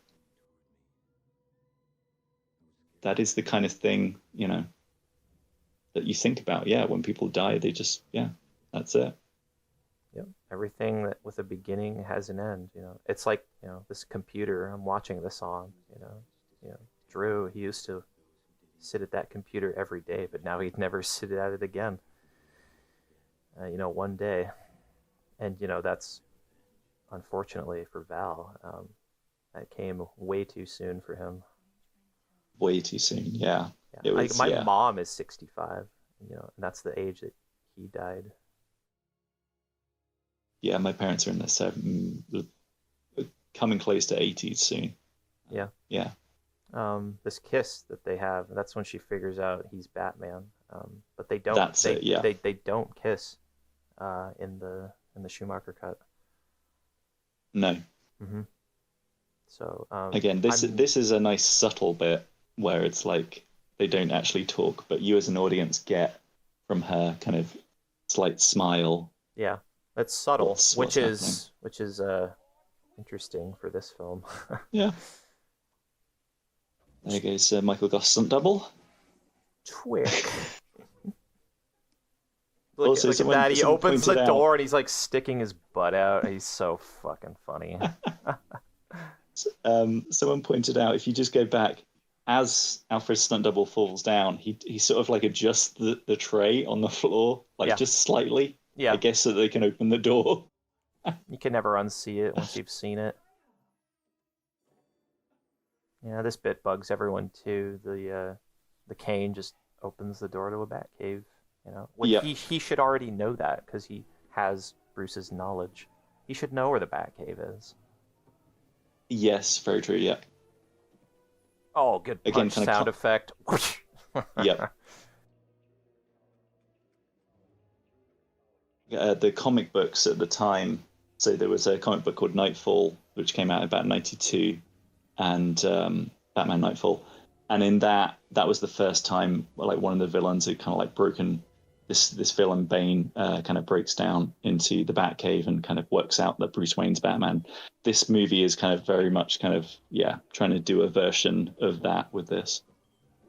That's a great move from Bruce Wayne there. He slides across the table, kicking the pumpkins, and kicks that guy right in the sack.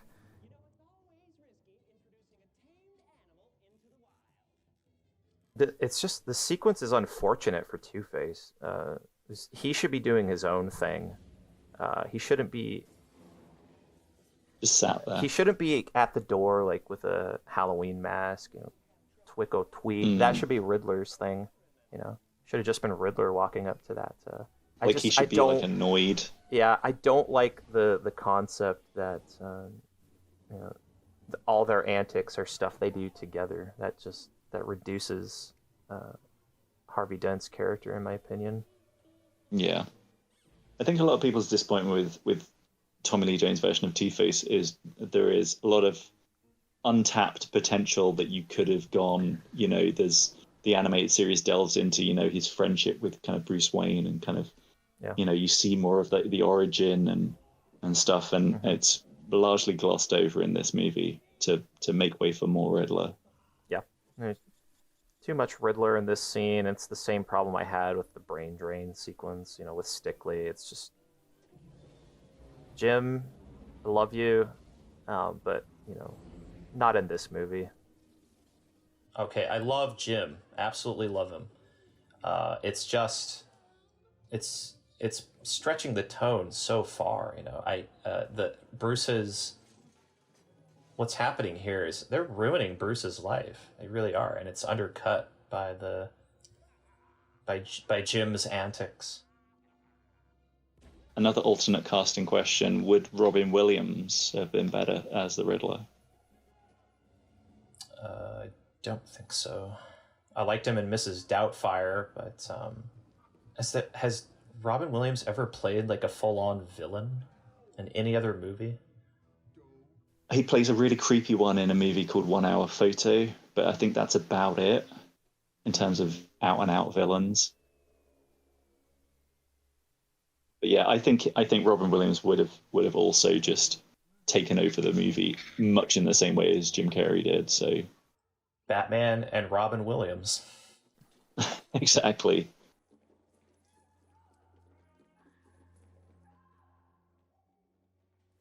Solid ending for this scene. You know, they drag her off and she's screaming. Yeah. Again, we zoom into the eye. We zoom out of the eye. Yeah. Oh, there's a creepy shot like this in Total Recall when they see into Quaid's mind and then it's Quado's eye. We get a close up of these. We zoom out. Oh, That yeah. freaked me out when I was like 10. Yeah, so eye close ups are they always make me a little uncomfortable. The cave has been destroyed. Oh, what cave? Oh, wait. This is the theatrical. We don't have time for that shit. So the original work print, he has this sort of like temporary amnesia, I guess. Yeah. Yeah. Just in time for the finale. Where he has forgotten being Batman. The timing of the amnesia subplot is ultimately what led to its removal. It's the movie's sort of like ramping up to the ending now, and it just, I think it probably felt a bit like a weird place to put an amnesia. You put that more in the middle of the movie if you could, Yeah. but anyway. Or maybe The at script the is what it very is. end, I think would have been interesting too. You know, he stops Riddler and as Two-Face, puts them away, and then at the end, like he feels like he hasn't won yet because he still feels guilty about his it's a parents. cliffhanger, yeah. Yeah. Whoa. On the far right of that shot with the question mark, you could see an elevator going up the building. Oh, okay, cool. Couldn't see that on the DVD. You know, this 4K does a huge number for this movie's visuals. You can see the sweat beads on people's foreheads, you know, all the pores and everything. So, brilliant transfer. He figures all this stuff out so quickly. It becomes a kind of a punchline. Yeah, and it's a little like, let's face it, it's not the best sort of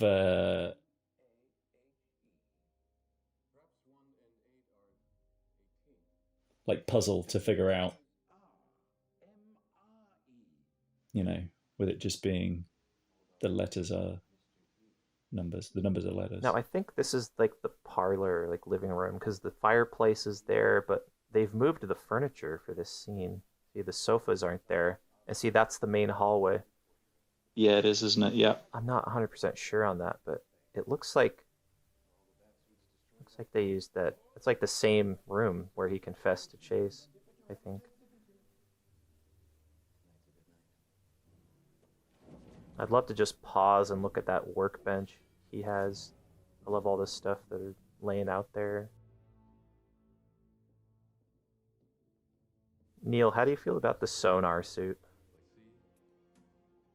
As a kid, I didn't like it, but it has grown on me a lot. I do think visually it goes much nicer with Robin's costume. Like, I don't think him just having the Panther suit and the Robin costume, like, they look right together, whereas kind of having his be a bit blue, kind of, yeah.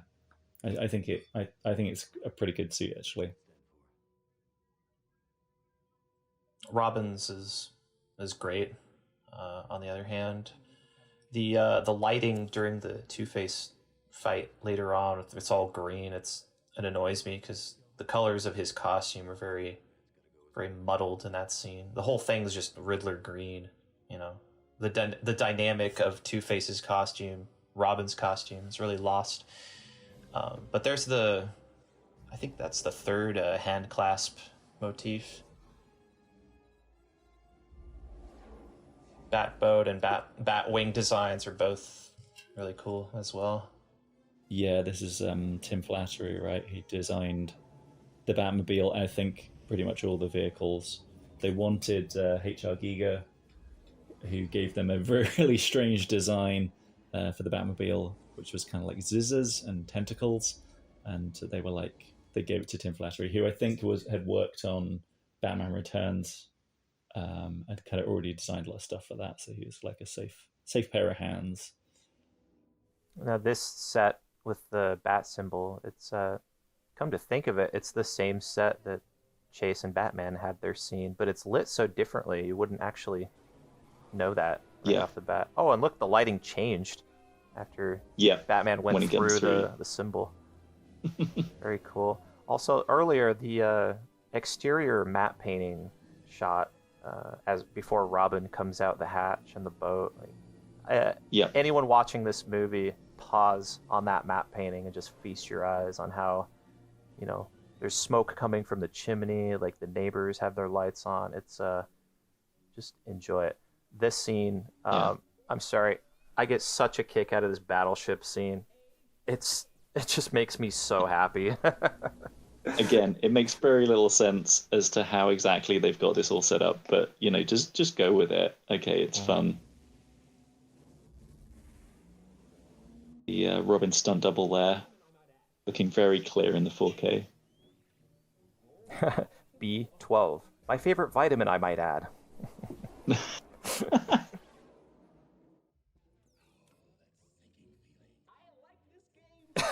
I like this game. Oh, that just brings me so much joy. That's like me when I'm watching this. I like this scene.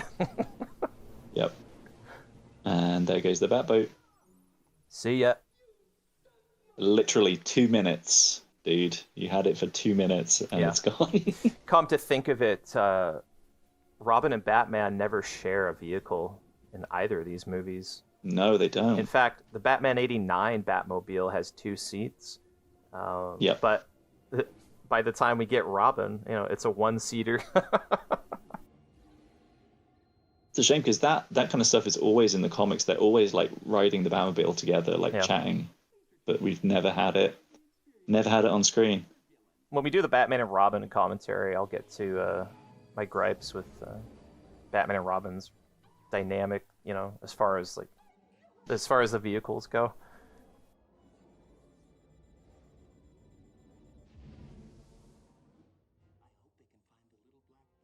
Black box. Yeah. This is he's cool. talking about the entrance they take to the shaft later on, right? That's the black box he's talking about. Maybe. Can do a video on that. Riddle me this. What's the black box? This whole that's a prop I've seen recently. The Batman missile. I think you can buy that for however many thousand. Oh, the thing that shoots out the front. Yeah. I couldn't tell if that was meant to be Batman or some capsule he shoots out in. I think it's meant to be Batman. I think from looking at the prop, it's meant to be Batman. If you pause there, it probably looks. From what I saw, it's very, very fake looking. It's like the dummy that falls off the waterfall in The Fugitive.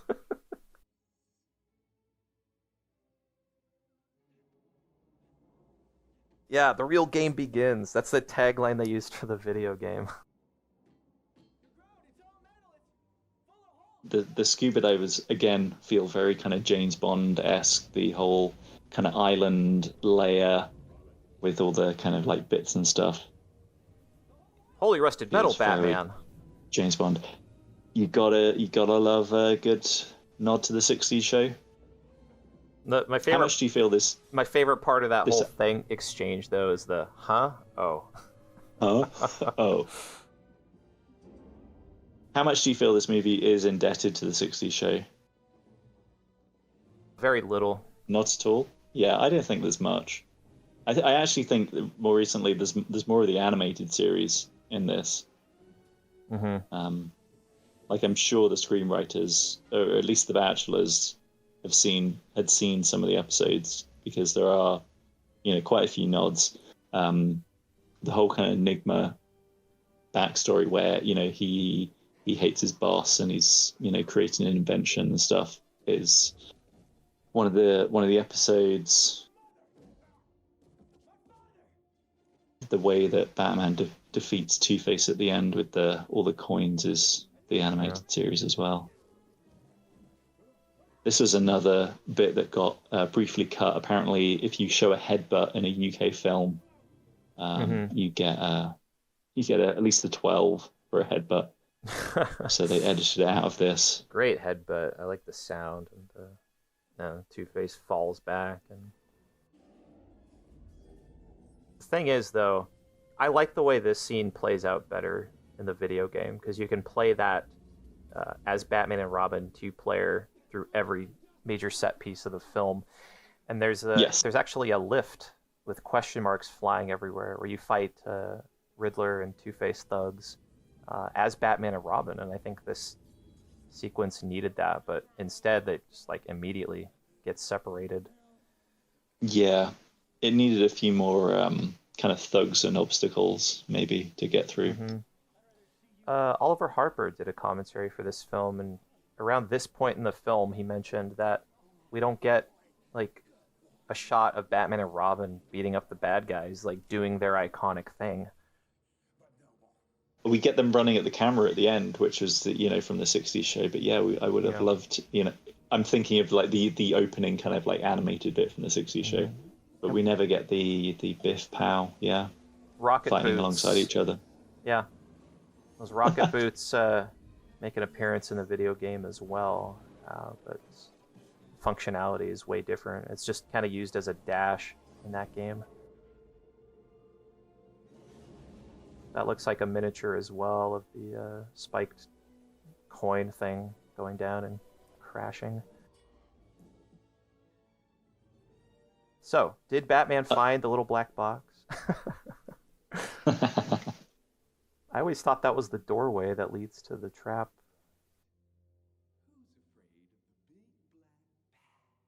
Riddler's changed costume again. Mm-hmm. Probably his most flamboyant look yet.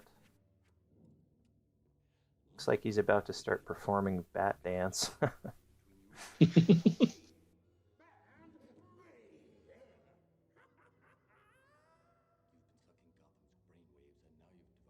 I do like the way this movie ends. The whole movie is kind of building to this point of like posing this question. Is he Batman? Is he Bruce Wayne? Is he both? Can he be both? And, that's what the Riddler is there for.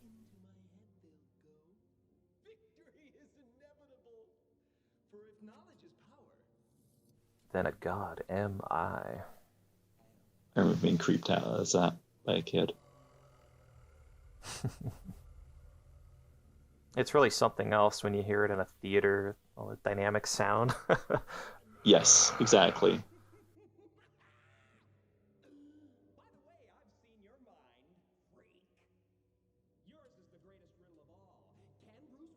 I do like how Batman's just standing there, not moving a muscle, eyes focused on his opponent. He doesn't have to do anything.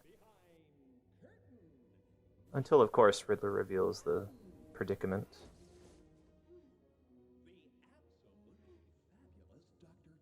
A little more on the sonar suit. I do think the ridged kind of head underneath the ears is very iconic. You see those ridges and you know exactly what version of Batman you're looking at, even if it's just in silhouette or the graphics that you use for the thumbnails of some of our videos. You know that's from forever.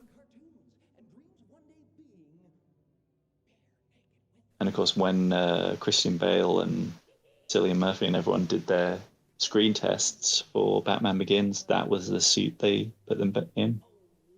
That's true. I guess it was the closest that they had to.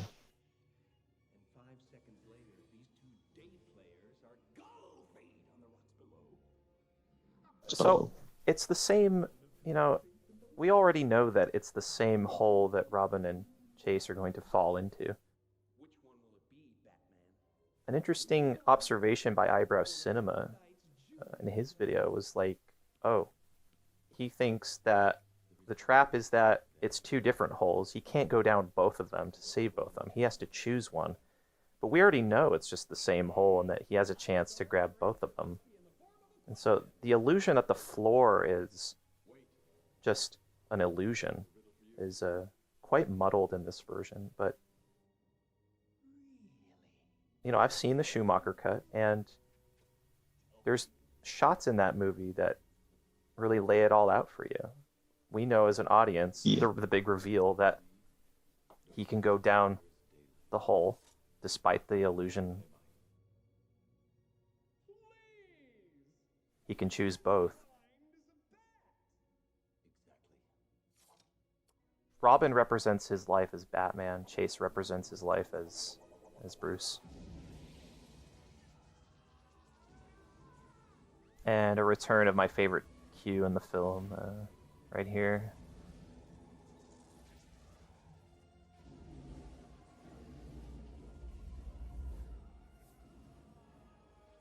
Now we go for some very ropey 1995 CGI. I always loved his voice when his head's getting warped.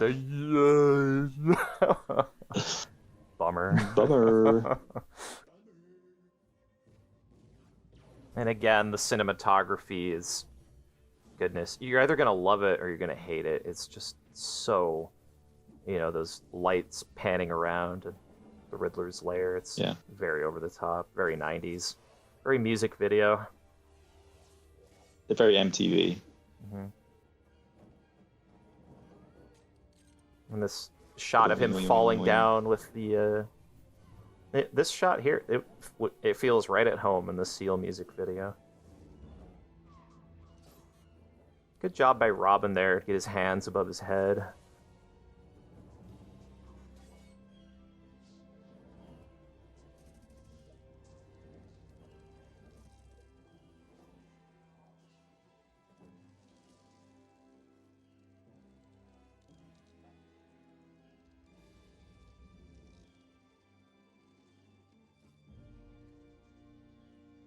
And right here, the music cuts out on the Schumacher cut.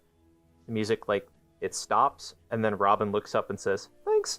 And it's actually quite funny. It got a laugh from everyone.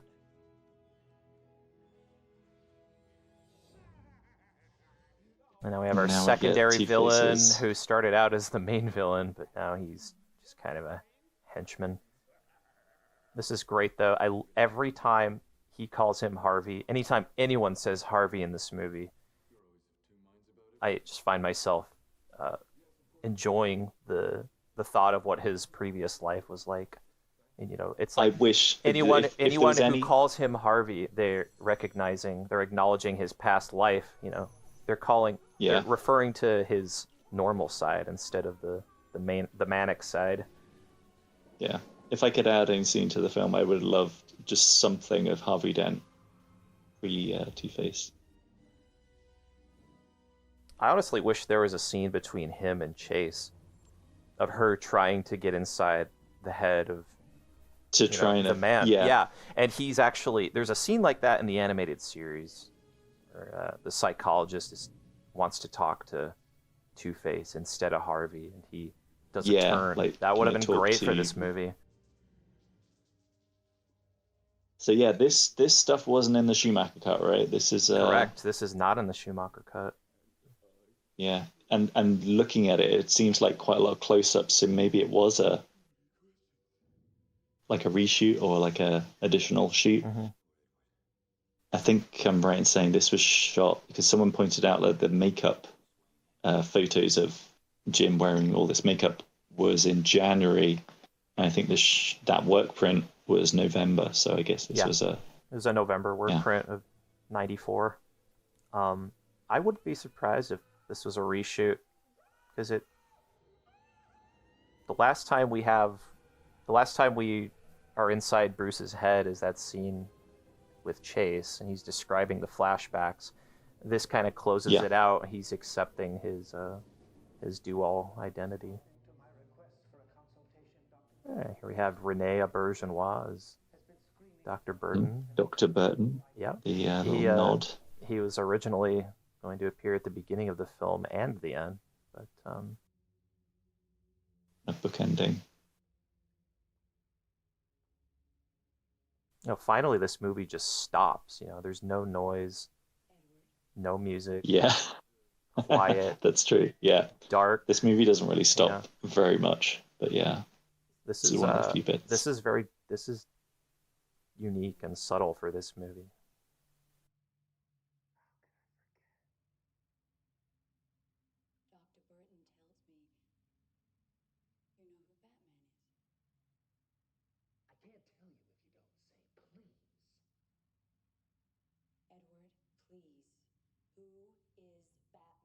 I'm Batman. It took me 25 years to realize that he's in a straitjacket, and he figured out how to get out of the sleeves. Got his arms Also, free, you know. It's a good kind of gag because obviously, in the middle of the film at the Nigma Tech party, he was dressing like Bruce Wayne, so he has like driven himself. Yeah, well, to being his character goes through a lot of Batman. different iterations. Yeah. Starts out as this wacky scientist who's in love with Bruce. Then he becomes a supervillain who teams up with Two-Face. Then he's a Bruce Wayne copycat, and he's also an industrial tycoon. Then he's a godlike figure with the knowledge of everyone in Gotham. And then he's brought back down to a lower level than what he started as, which is just like ultimately just another maniac at Arkham. This set reminds me of something like Sleepy Hollow. There's lots of great sets in Sleepy Hollow, and lots of smoke in Sleepy Hollow as well. Does it ever end, Neil? Not in this lifetime. Bang. Bang. Unfortunately, this movie does end, though. This is the ending. Yeah. But we can talk over the credits and stuff, can't we?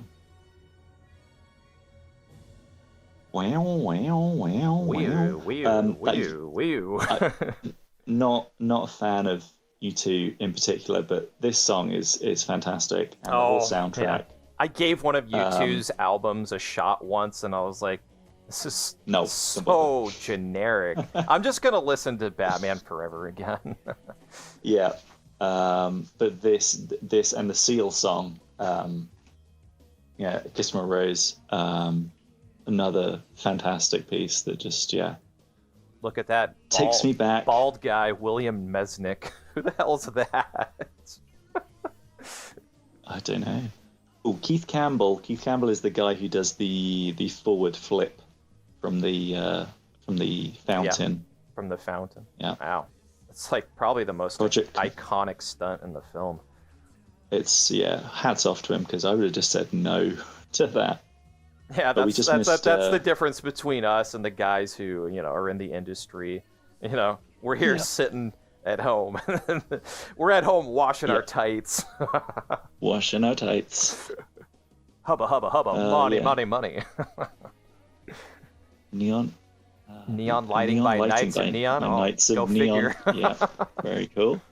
Brad Einhorn. Oh, Lois Einhorn's brother from Ace Ventura. Einhorn is a man.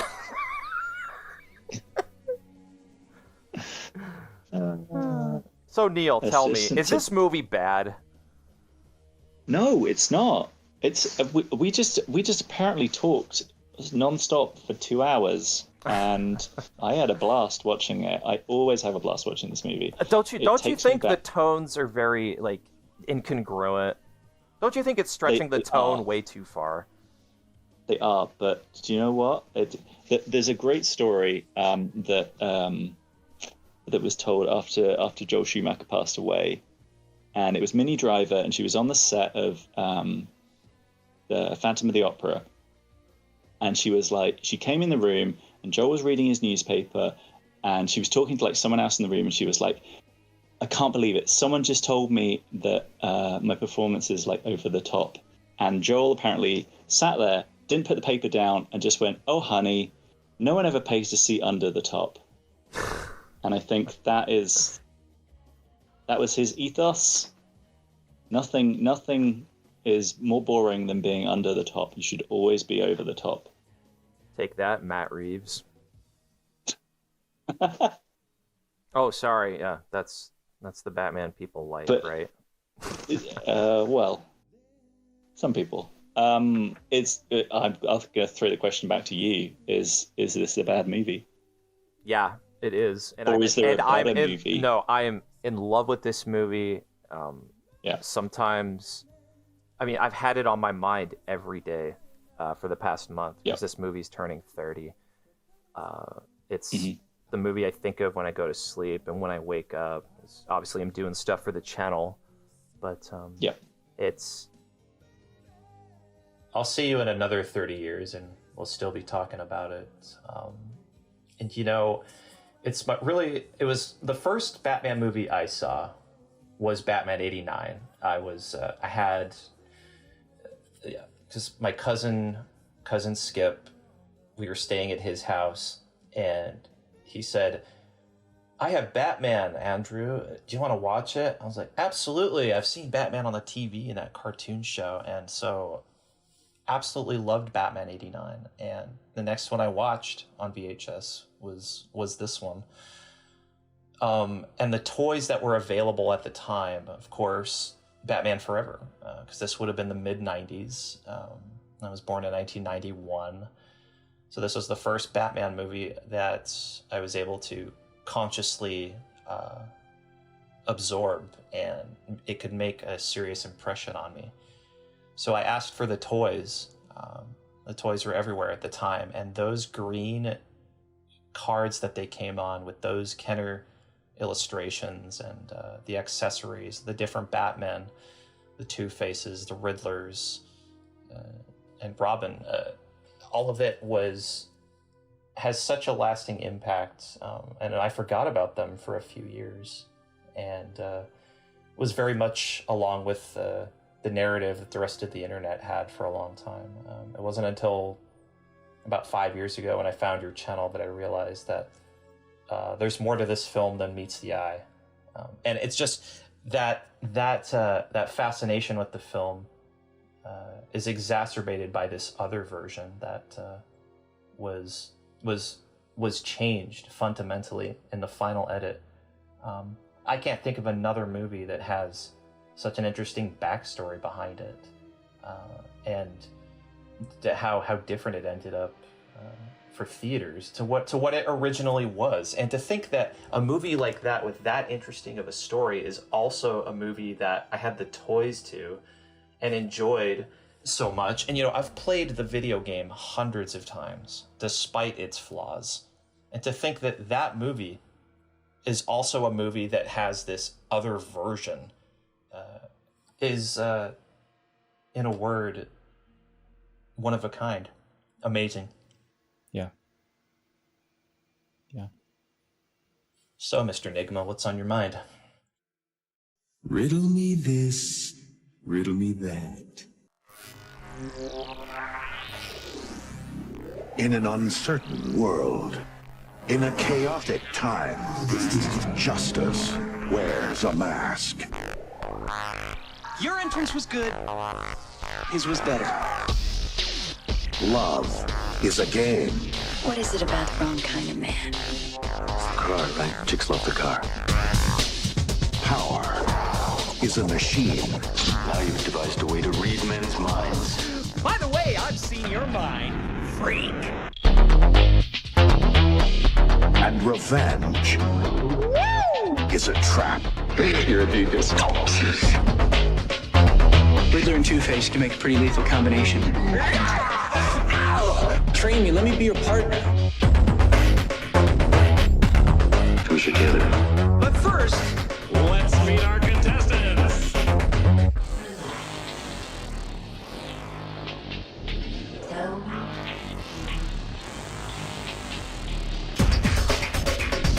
Going down. If the Bat wants to play, we'll play.